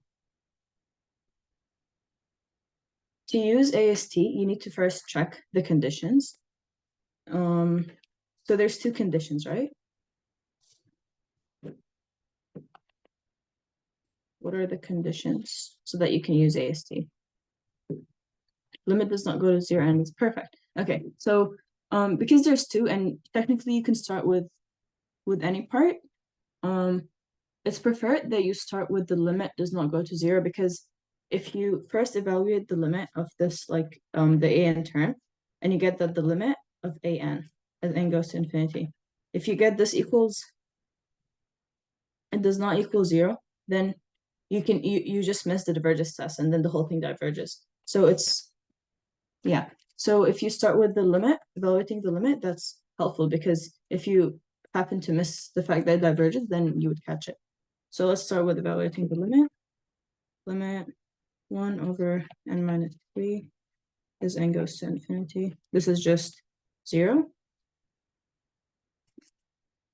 Because as n goes to infinity, n minus 3 also goes to infinity, and 1 over n minus 3 goes to 0, right? So the first condition is checked. The second condition is you need to check that the non-alternating part is decreasing. So from here, the non-alternating part is just 1 over n minus 3. Okay. So you need to check that an plus 1. So what you need is, let's just do some aside work. Because for these bounding things, it's easier to do them in reverse order. So you need to check 1 over n minus 3. This is what you want. But this is the same as saying n minus 3, n minus 2, which is the same as saying n minus 3, n minus 2, minus 2, right? So you know that this is so you can just always start from this order. So we check that it's decreasing. Limit, we checked, and decreasing. Okay. So now that you've satisfied the conditions, you can say, therefore, by AST, oops, converges. All right.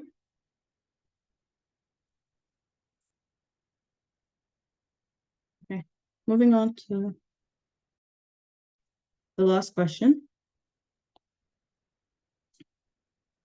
Anyone have ideas? There's a lot of things you can do here.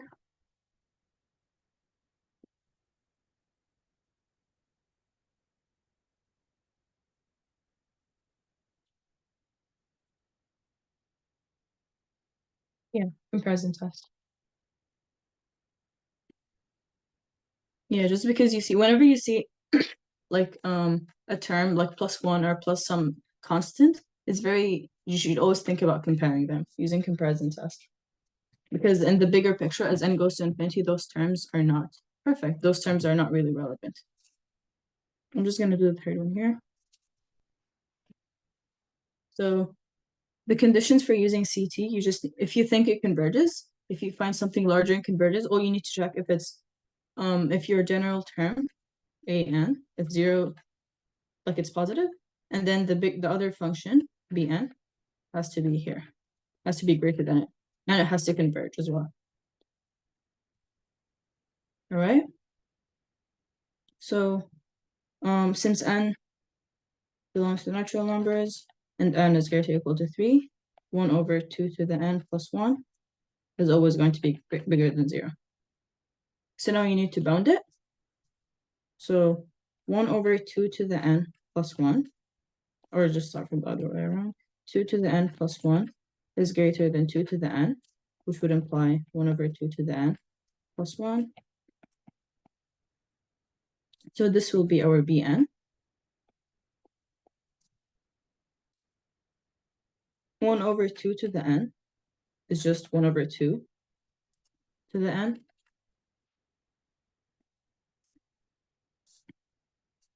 This is just a geometric series. And since the value, the r value is less than 1, the absolute of the r value is less than 1. Let's just denote this as bn. Bn is a geometric series with r less than 1. Therefore, bn converges by geometric series test. Therefore, summation an converges by CT. Okay. So these were fairly simple. With these tests, you just need to make sure you know what the conditions are before you can apply them. And sometimes you might have to try 2 or 3 tests before you realize which one works. But it's just important to know with divergence test, for example, with the alternate series test, if you apply the limit test first, then it's better than finding out if it's decreasing or not. Because then you get rid of it. You eliminate the divergence test at once. So that's all. Moving on to the last course wrap actually.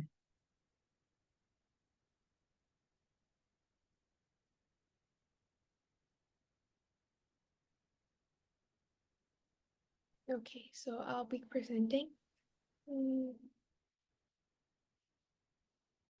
Oh, wait.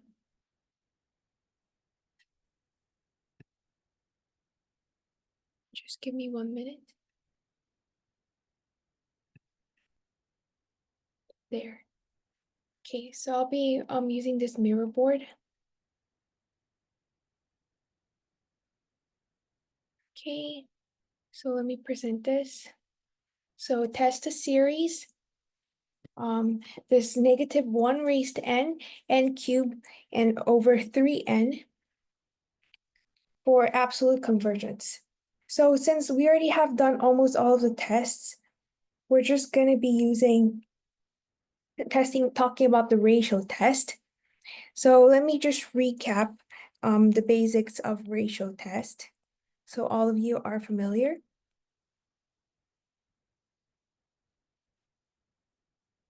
So if the limit of n approaches infinity of an plus 1 over an is equal to L is less than 1, that means it's absolutely convergent. If the limit of n approaches infinity, an plus 1 over an. Let me check if anyone's asking questions. Okay, so, and then is equal to L is greater than 1, or limit of n approaches infinity, an plus 1 over an is equal to infinity. It means it's divergent. And lastly, if limit of n approaches infinity of an plus 1 over an is equal to 1, then it's inconclusive. So let's dive into this example over here. If anyone wants to copy it, now's your chance. Okay, so first we use the ratio test, and we have to first get this term over here. So let an is equal to -1 raised to n cubed over 3n. So as you can see over here, it's an plus 1. So that's going to be -1n plus 1n plus 1 cube over 3 raised to n plus 1, -1 raised to n plus 1, it's n,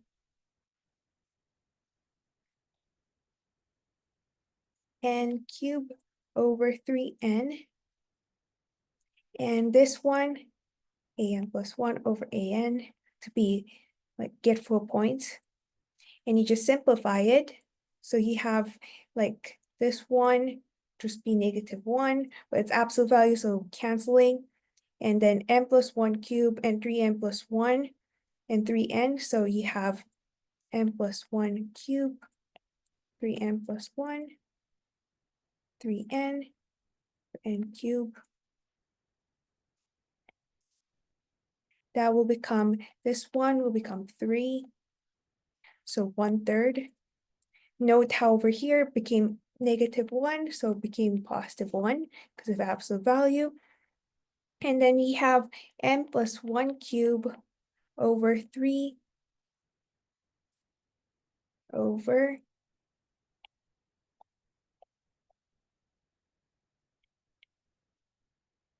n cube over here. These two are pushed down here. So it will become 1/3 n plus 1 over n cube, because they're both cube. So 1/3 n over n, so 1 plus 1 over n cube. So this one converges to 1/3.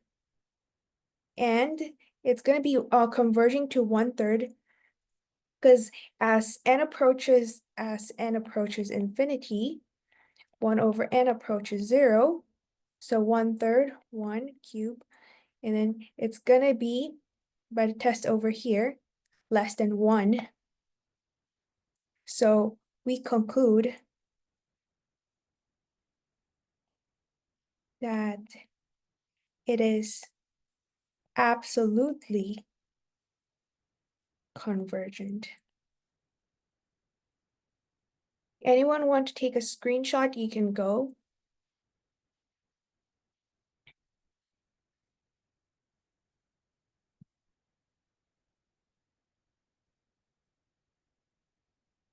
I'll move on to the next problem. Oops, okay. I didn't move the screen. Here. Let me work on the radius of convergence and interval of convergence of the power series.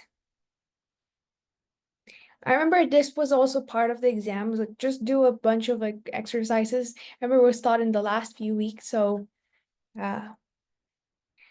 first let an equal to -3 raised to n x of n over square root of n plus 1. So this term over here. So then let's use the ratio test.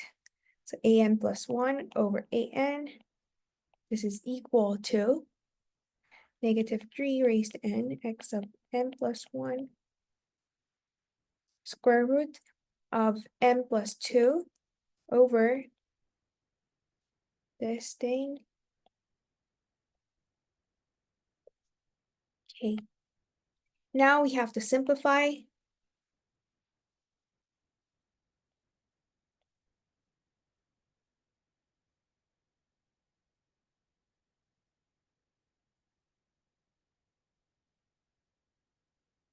X, and then this one becomes -3.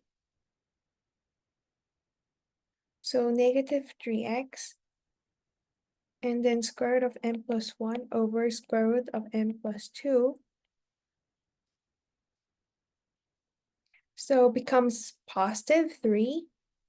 And then this x becomes absolute value. And since square root is greater than or equal to 0, we can remove absolute value sign. Square root of n plus 1 over square root of n plus 2. And then 3 of x, and then it's going to be, so we divide everything by n. So 1 plus 1 over n, 1 plus 2 over n. And then, so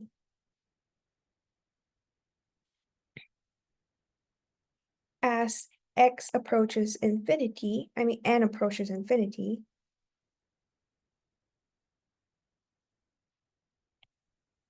you might be saying why? Because over here it requires n to be approaching to infinity.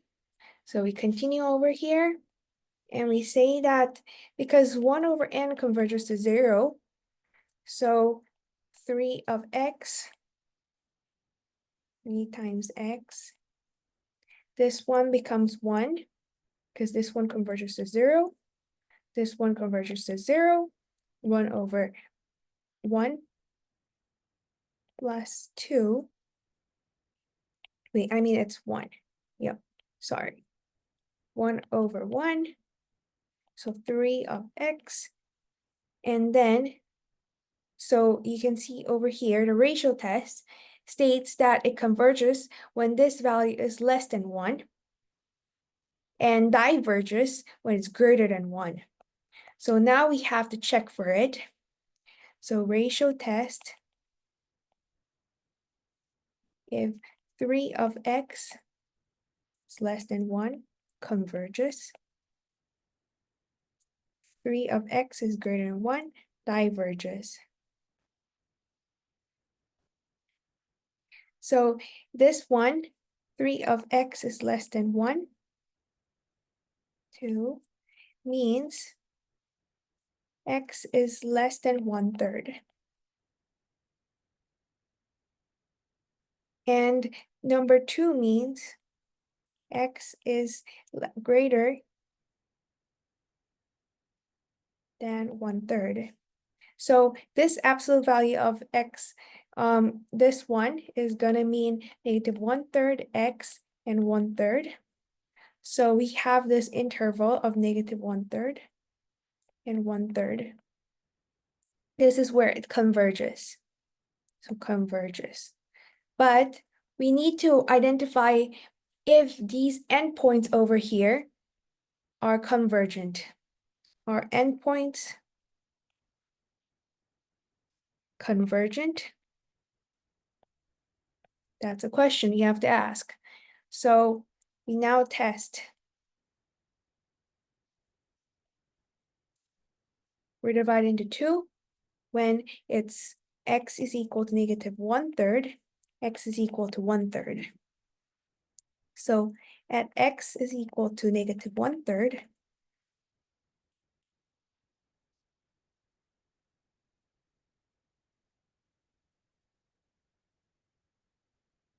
where did this come from? It came from this function over here. I just replaced x value with negative 1/3 and here. So this one becomes n equals 0 to infinity of negative 1/3. This one becomes 1 because they cancel each other out. 1 over square root of n plus 1. And then this is equal to 1 over square root of 1 plus 1 over square root of 2 plus and so on. However, it diverges. So you might be saying, why?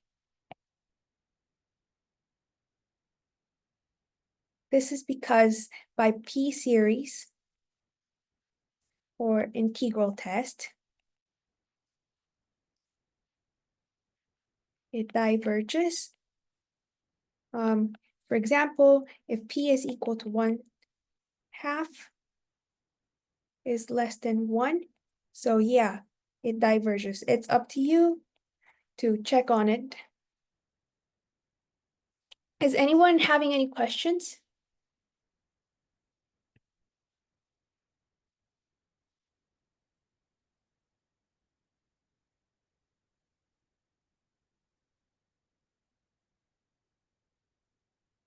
Okay, I guess I'll continue. So x is equal to 1/3. So here, let's do, substitute it.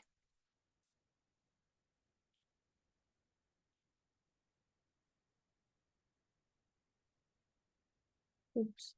Okay. So this one becomes negative 3 raised to n, 1/3 n, square root of n plus 1. And then this one simplifies negative 1 over n, square root of n plus 1. So by alternating series test, it converges. So we know that this endpoint over here, this negative 1/3 is not convergent, but this is convergent. So we exclude it and we just say, so negative 1/3 and 1/3 converges.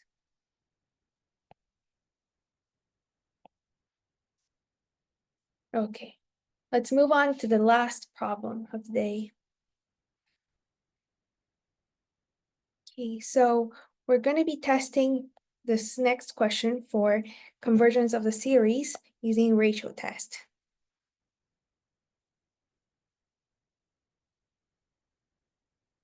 Like, is everyone okay? I don't see any comments. So I'm like wondering, like, how is it right now?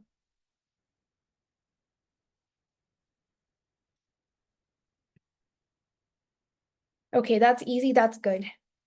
Then you guys are ready for the exam.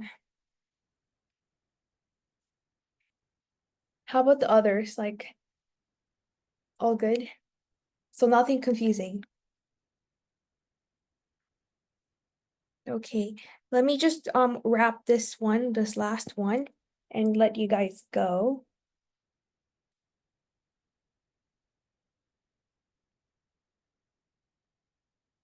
Okay, question 2, sure.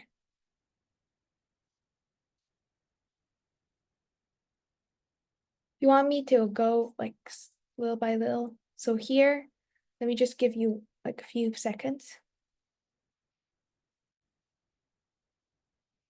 Okay, and here.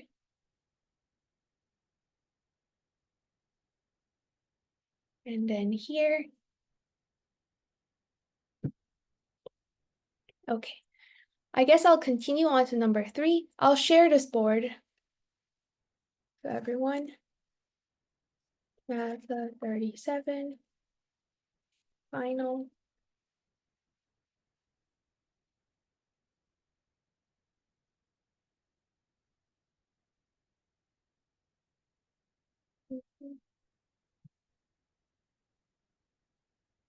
Here. Okay.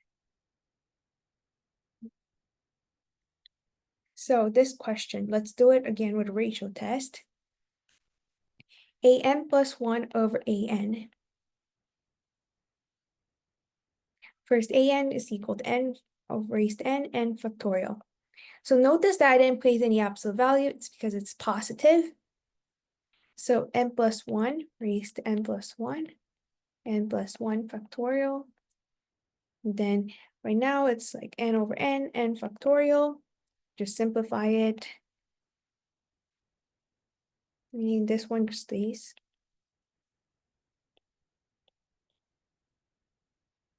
This one cancels n plus 1.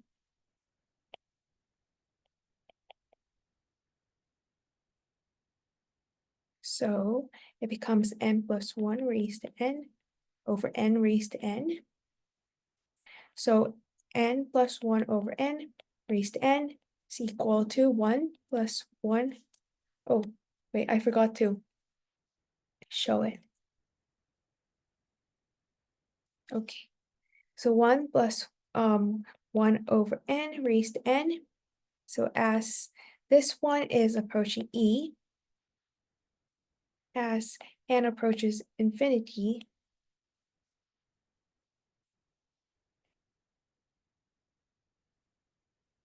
why is it stopping?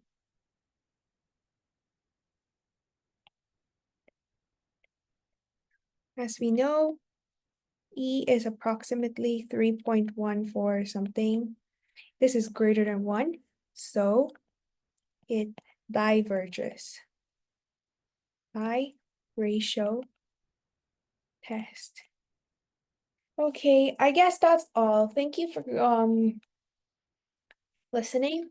And yeah, I'm the last person to present, so okay. Where's the main host? Okay, so everyone, the other people already left. So I guess we're done. Like, you guys have any questions before I like close the meet? All good? I'll take the silence as all good. Anyone? All good? Okay. So I guess that's all. I'll be do we have the recording? Yeah, it is recording right now. So I think it will be given to me or any of the hosts that was before me. Let me check.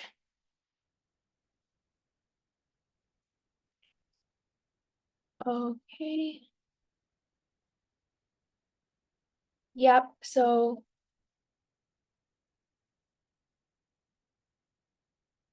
yep. Bye everyone.